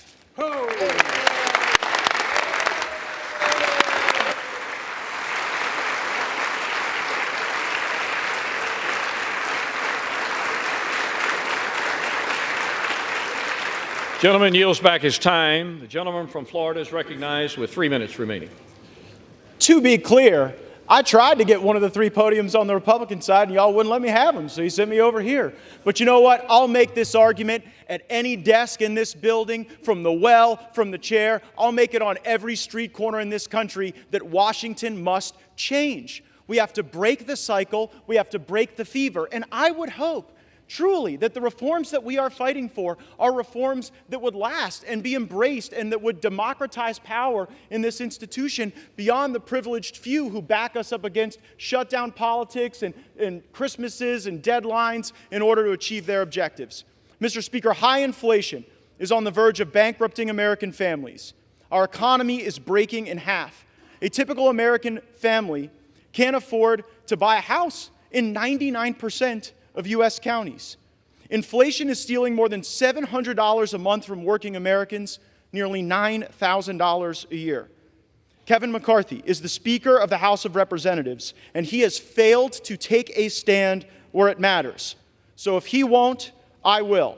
I make no apologies for defending the right of every hardworking American to afford a decent life for themselves and their families, and we have a greater opportunity to do that and to build coalitions under new leadership. We have to rip off the Band-Aid. We have to get back on a better course. And Mr. Speaker, I don't know how this vote's going to go. Usually when a vote comes to this floor, it's pretty predetermined. And this one, I'm not so sure.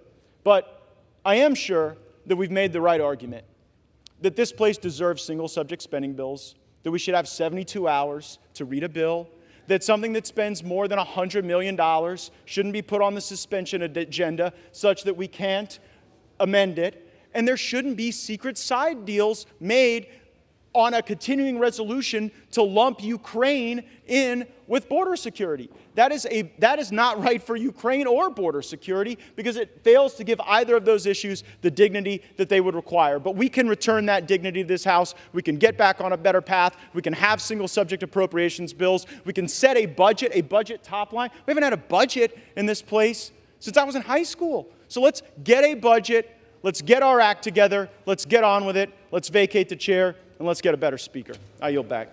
Gentleman yields back his time. All time for debate has expired. Without objection, the previous question is ordered on the resolution. The question is on adoption of the resolution. Those in favor say aye. Aye. Those opposed, no. No. The noes have it. The resolution is, gentleman from Florida. I'd request the yeas and nays. The yeas and nays are requested. Those favoring a vote by the yeas and nays will rise. A sufficient number having risen, the yeas and nays are ordered. Pursuant to Clause 3 of Rule 20, the chair directs the clerk to conduct the vote by a call of the roll. The clerk will call the roll alphabetically by surname.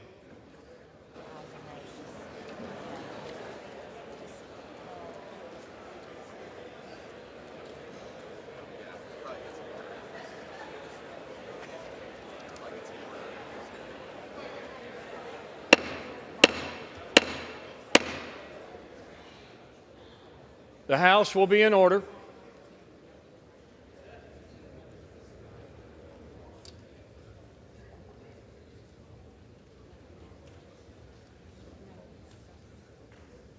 The clerk may call the roll. Adams. Yay. Adderholt. Nay. Aguilar. Yay. Alford. No. Nay. Allen. No. Nay. Allred. Yay. Amadei. No. Nay. Armstrong. No. No. Arrington. Nay. Auchincloss. Yay. Babin. Nay. Bacon. Nay. Baird.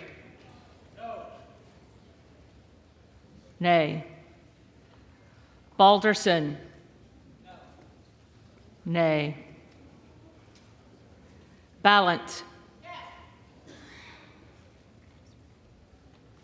Yay. Banks. Banks. Barr. Nay. Berrigan.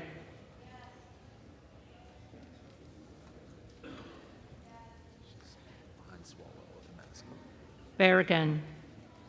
Yay. Bean of Florida. Nay. Beatty.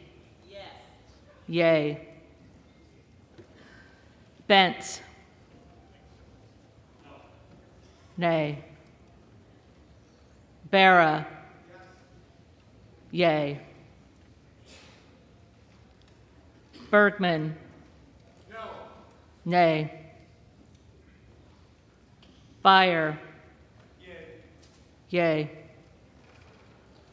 Bice. Nay.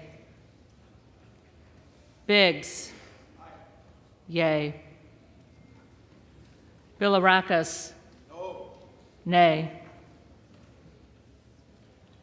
Bishop of Georgia. Yes. Yay. Bishop of North Carolina. Yay. Nay. Blumenauer. Yay. Blunt Rochester. Yay.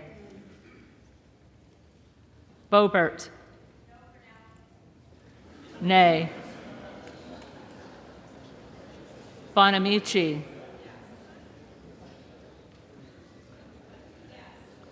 Yay.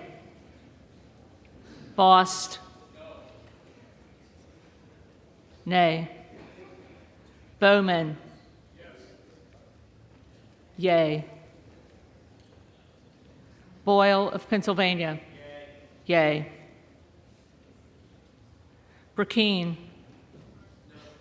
Nay. Brown. Yay. Brownlee. Yay. Buchanan. Nay. Buck. Yay.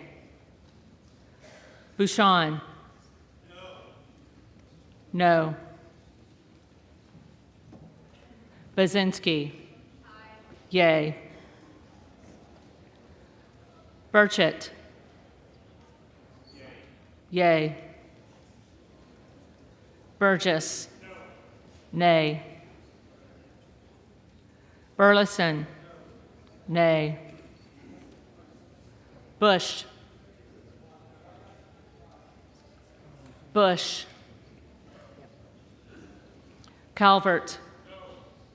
Nay. Kamek.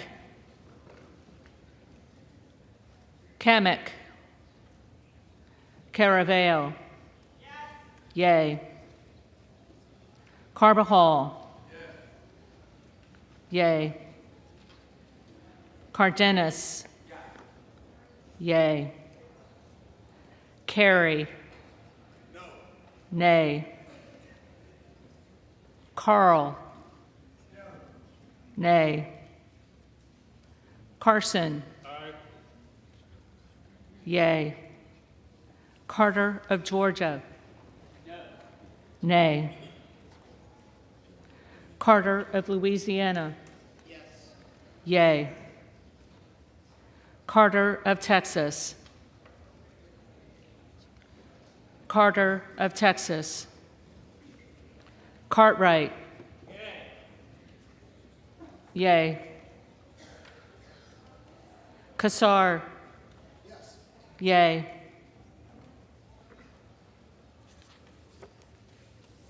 Case. Yay. Caston. Yay. Castor of Florida. Yay. Castro of Texas. Yay. Chavez de Reamer. Nay. Sharfelis McCormick. Yay. Chu. Yay. Siscomani. Nay. Clark of Massachusetts. Yay. Clark of New York. Yay. Cleaver. Yay. Klein. Nay. Cloud. Nay. Clyburn. Yay. Clyde. Nay. Cohen. Yay. Cole. Nay. Collins. Nay. Comer. Nay. Connolly. Yay. Correa. Yay. Costa. Yay. Courtney. Yay. Craig. Yay. Crane. Yay. Crawford. Nay. Crenshaw. Nay. Crockett. Yay. Crow. Yay. Cuellar.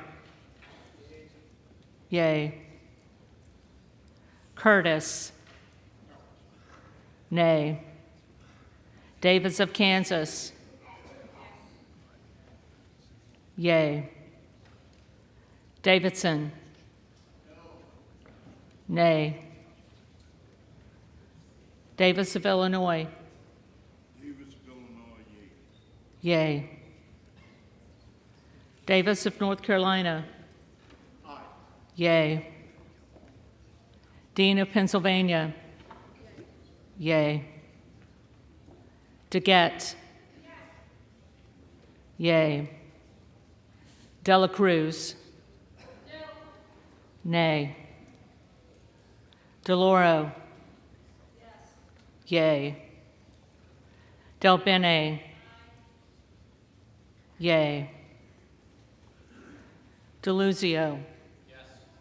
Yay. DeSaulnier. Yay.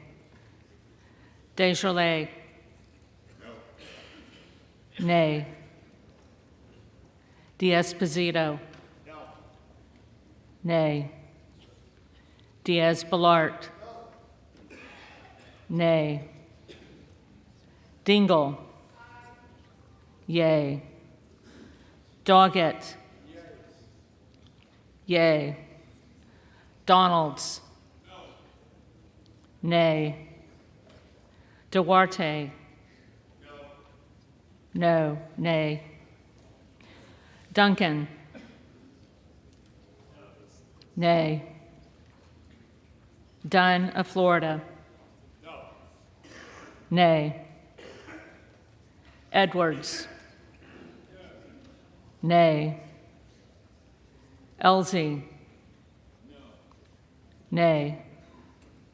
Emmer. Nay. Escobar. Yay. Eshue. Yay. Espaillat. Yay. Estes. Nay. Evans. Yay. Ezell. Nay. Fallon. Nay. Finstra. Nay. Ferguson. No. Finstad. Nay. Fischbach. Nay. Fitzgerald. Nay. Fitzpatrick. Nay. Fleischman. Nay. Fletcher. Yea. Flood. Nay. Foster. Yea. Fushi. Yea. Fox. Nay. Lois Frankel. Yea. C. Scott Franklin. Nay. Frost. Yea. Fry. Nay. Fulcher. Nay. Gaetz. Yea. Gallagher. Nay. Gallego. Yea. Garamendi. Yea. Garbarino. Nay. Mike Garcia. Nay. Robert Garcia. Yea. Garcia of Illinois. Yea. Garcia of Texas. Yea. Jimenez. Nay. Golden of Maine. Yea. Goldman of New York. Yea. Gomez. Yea. Tony Gonzalez. Tony Gonzalez. Vicente Gonzalez. Yea. Good of Virginia. Yea. Gooden of Texas. Gooden of Texas. Gosar. Nay. Gottheimer. Yea. Granger. Nay. Graves of Louisiana. Nay. Graves of Missouri. Nay. Green of Tennessee. Nay. Green of Texas.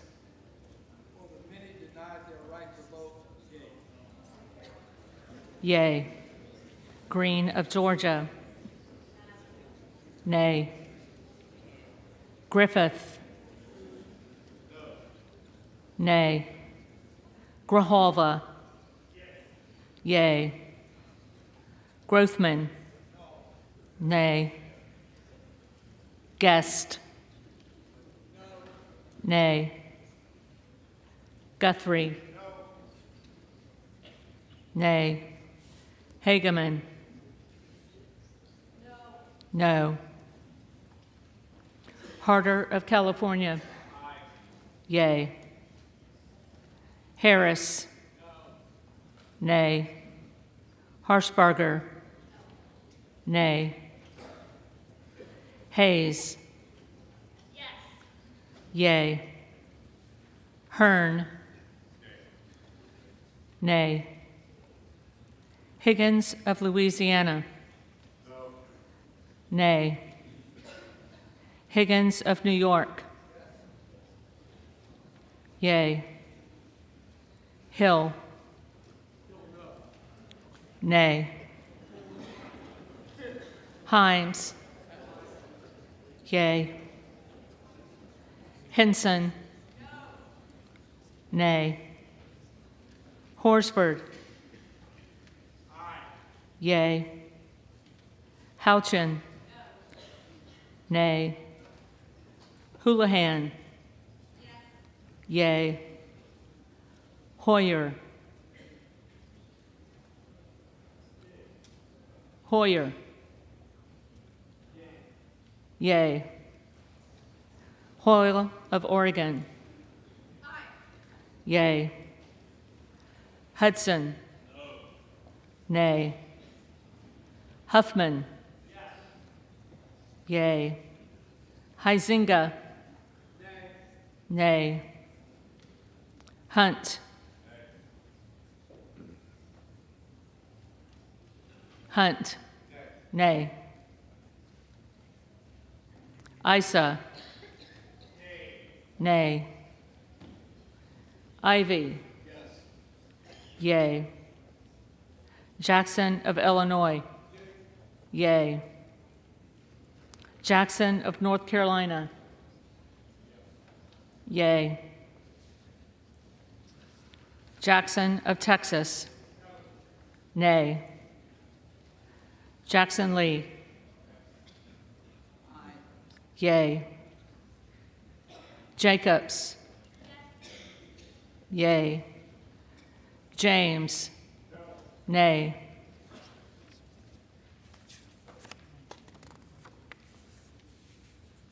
Jayapal. Yay. Jeffries. Yay. Johnson of Georgia. Yay. Johnson of Louisiana. Nay. Johnson of Ohio. Nay. Johnson of South Dakota. Nay. Jordan. Nay. Joyce of Ohio.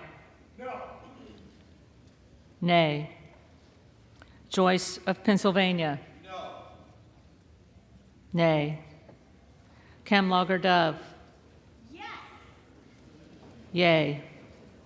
Captor. Yay. Kane of New Jersey. Nay. Keating. Yay. Kelly of Illinois. Yay. Kelly of Mississippi. Nay. Kelly of Pennsylvania. Absolutely not. Nay. Kana. Yay. Kiggins of Virginia. Nay. Kildee. Yay. Kiley. Nay. Kilmer. Yay. Kim of California. Nay. Kim of New Jersey. Yay. Krishnamurthy. Yay. Custer. Yay. Kustoff. Nay. LaHood. Nay. LaLota. Nay. LaMalfa. Nay. Lamborn.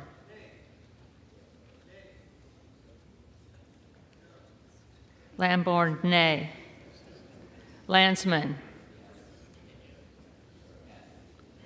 Yay. Langworthy. Nay. Larson of Washington. Yay. Larson of Connecticut. Yay. Latta. Nay. LaTurner.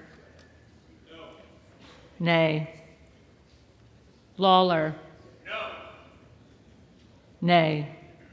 Lee of California. Yay. Lee of Florida. Nay. Lee of Nevada. Yea. Lee of Pennsylvania. Yea. Ledger Fernandez. Yea. Lesko. Nay. Letlow. Nay. Levin. Yea. Liu. Yea. Lofgren. Yea. Loudermilk. Nay. Lucas. Nay. Lutkemeyer. Nay. Luna. Luna. Luttrell. Nay. Lynch. Yea. Mace. Yea. Magaziner. Yea. Maliotakis. Nay. Man. Nay. Manning. Yea. Massey. Nay. Mast. Nay. Matsui. Yea. Macbeth. Yea. McCall. Nay. McLean. Nay. McClellan. Yea. McClintock. Nay. McCullum. Yea.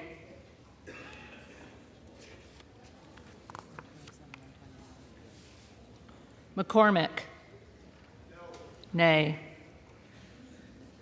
McGarvey. Yea. McGovern. Yea. McHenry. No. Nay. Meeks. Yea. Menendez. Yea. Ming. Yea. Muser. Nay. Mfume. Yea. Miller of Illinois.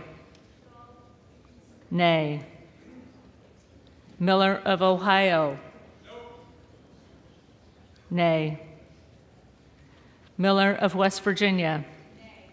Nay. Miller Meeks. Nay. Mills. Mills. Molinaro. Nay. Molinar. Nay. Mooney. Nay.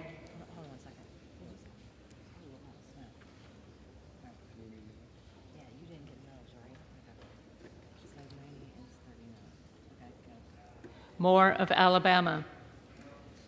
Nay. Moore of Utah. Nay. Moore of Wisconsin. Yea. Moran. Nay. Morelli. Yea. Moskowitz. Yea. Moulton. Yea. Mervan. Yea. Mullen. Yea. Murphy. Nay. Nadler.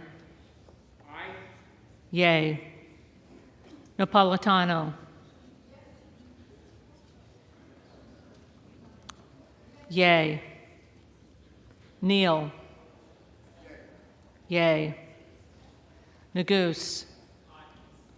Yay. Nels. Nay. Newhouse. Nay. Nickel. Yay. Norcross. Yay. Norman. Nay. None of Iowa. Nay.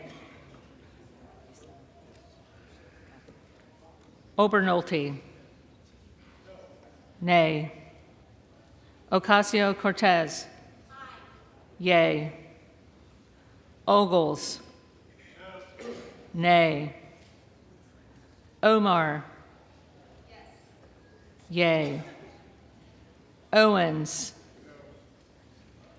Nay. Pallone. Yay. Palmer. Nay. Panetta. Yay. Pappas. Yay. Pasquarel. Yay. Payne. Yay. Pelosi.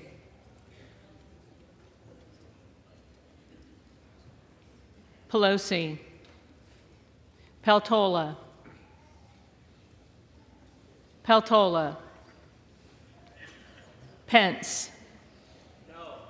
Nay. Perez. Yay. Perry. Nay. Peters. Yay. Pedersen. Yay. Pfluger. Nay. Phillips. Yay. Pingree. Yay. Pocan. Yay. Porter. Yay. Posey. Nay. Presley. Yay. Quigley. Yay. Ramirez. Yay. Raskin. Yay. Reschenthaler. Nay. Rogers of Washington. Nay. Rogers of Alabama. Nay. Rogers of Kentucky. Nay. Rose. Nay. Rosendale. Yay. Ross. Yay. Rouser. Nay. Roy. Nay. Ruiz. Yay. Rupersberger. Yay. Rutherford. Nay. Ryan. Yay. Salazar. Nay. Salinas. Yay. Sanchez. Yay. Santos. Nay. Sarbanes. Yay. Scalise. Nay. Scanlon. Yay. Schakowsky. Yay. Schiff. Yay. Snyder.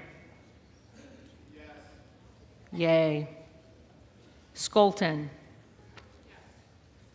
Yay. Schreier. Yay. Swikert. Nay. Austin Scott. Nay. David Scott.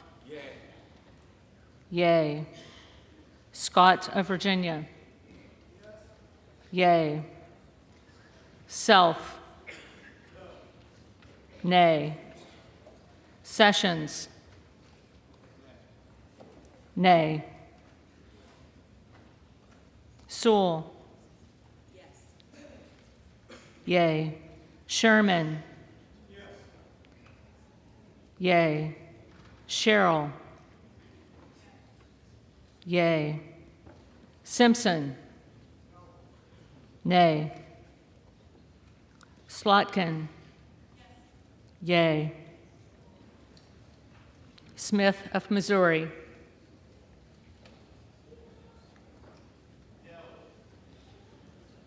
Nay. Smith of Nebraska. Nay. Smith of New Jersey. Nay. Smith of Washington. Yay. Smucker. Nay. Sorensen. Yay. Soto. Yay. Spanberger. Yay. Sparts.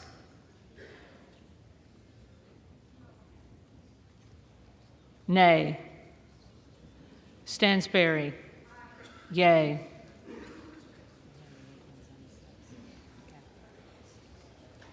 Stanton. Yay. Stauber. Nay. Steele. No. Stefanik. Nay. Style. Nay. Stubbe. Nay. Stevens. Yay. Strickland. Yay. Strong. Nay. Swalwell. Yay. Sykes. Sykes. Takano. Yay. Tenney. Nay. Tanadar. Yay. Thompson of California. Yay. Thompson of Mississippi. Yay. Thompson of Pennsylvania. Nay. Tiffany. Nay. Timmons. Nay. Titus. Yay. Talib. Yay. Takuda. Yay. Tonko. Yay. Torres of California. Yay. Torres of New York. Yay.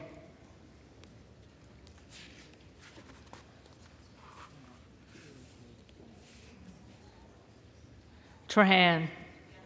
Yay. Trone. Yay. Turner. Nay. Underwood. Yay. Valadeo. Nay. Van Drew. Nobody pull a fire alarm. No. No. Van Dyne. Nay. Van Orden. No. Nay. Vargas. Yea. Vasquez.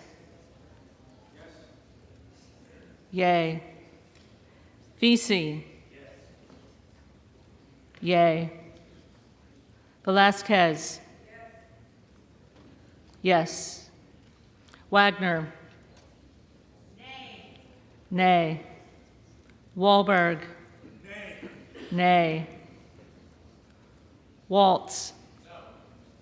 Nay. Wasserman Schultz. Yay. Waters. Yay. Watson Coleman. Yay.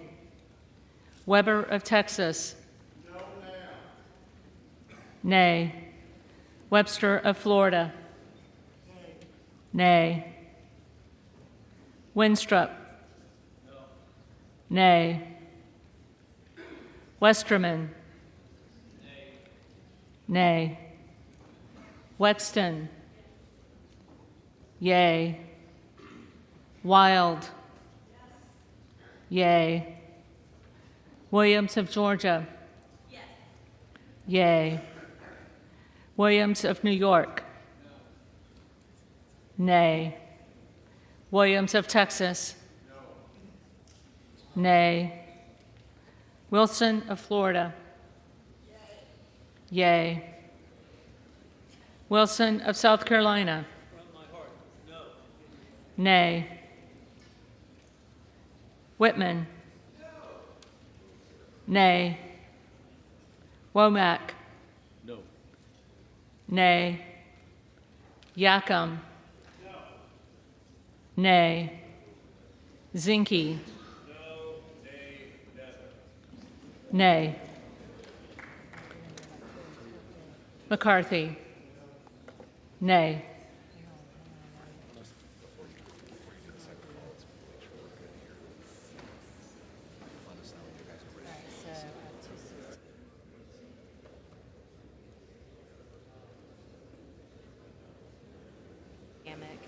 Carter of Texas. I have Tony Gonzalez. I have Gooden of Texas. I have Luna. I have McCarthy. I have Mills. I have Pelosi. I have Patel. And then I have Sykes. Okay, so Ready to move? now I've got to go through these. Are you good?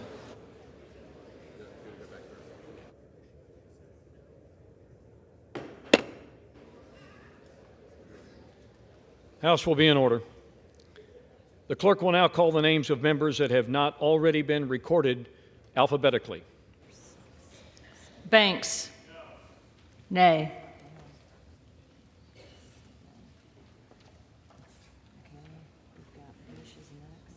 Bush. Bush. Okay, Kamek's next. Kamek. Nay.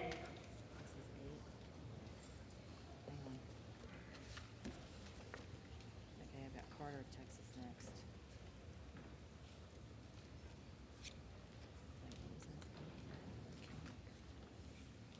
Carter of Texas. Carter of Texas. So then we're going to go to Tony Gonzalez.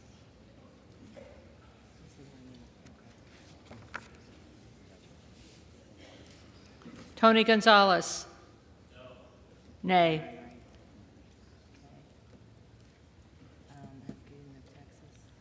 Gooden of Texas. Gooden of Texas.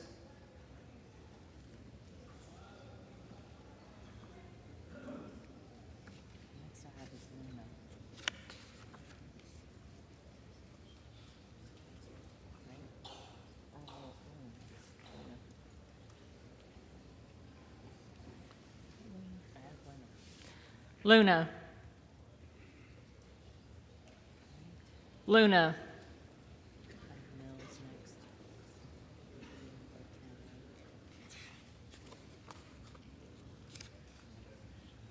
Mills. Nay.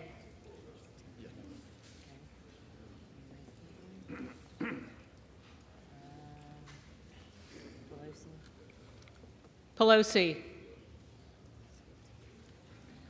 Pelosi.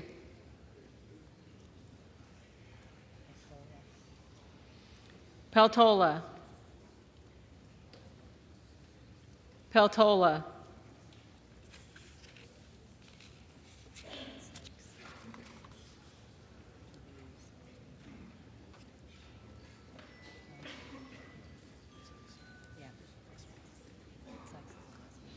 Sykes. Sykes.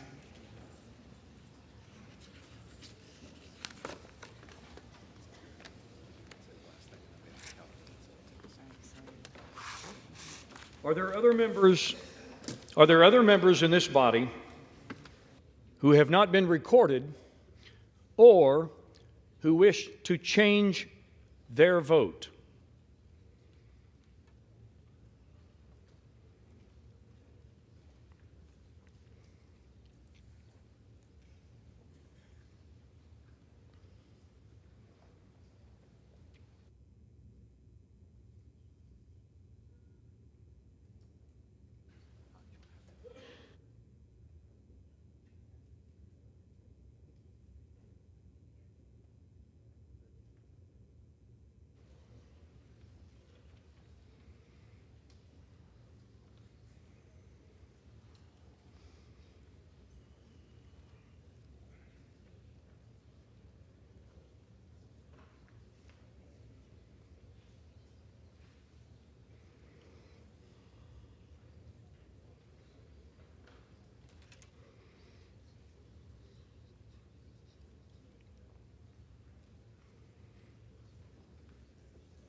You got the tally?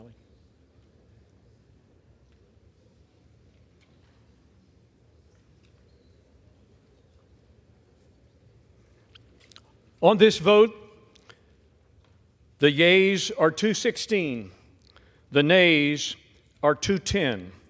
The resolution is adopted. Without objection, the motion to reconsider is laid on the table. The office of Speaker of the House of the United States House of Representatives is hereby declared vacant.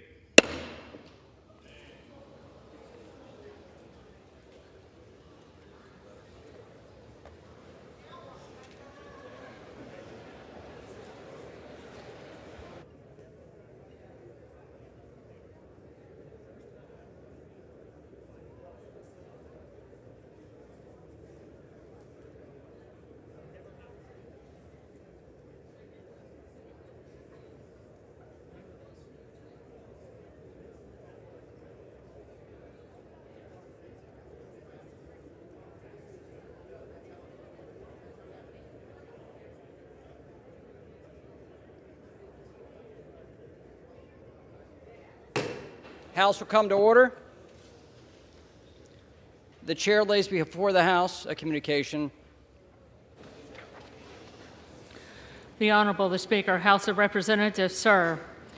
This is to notify you that the first name on the letter received by the clerk pursuant to Clause 8B, 3B of Rule 1 is the Honorable Patrick T. McHenry of North Carolina. Signed sincerely, Kevin F. McCumber, Acting Clerk.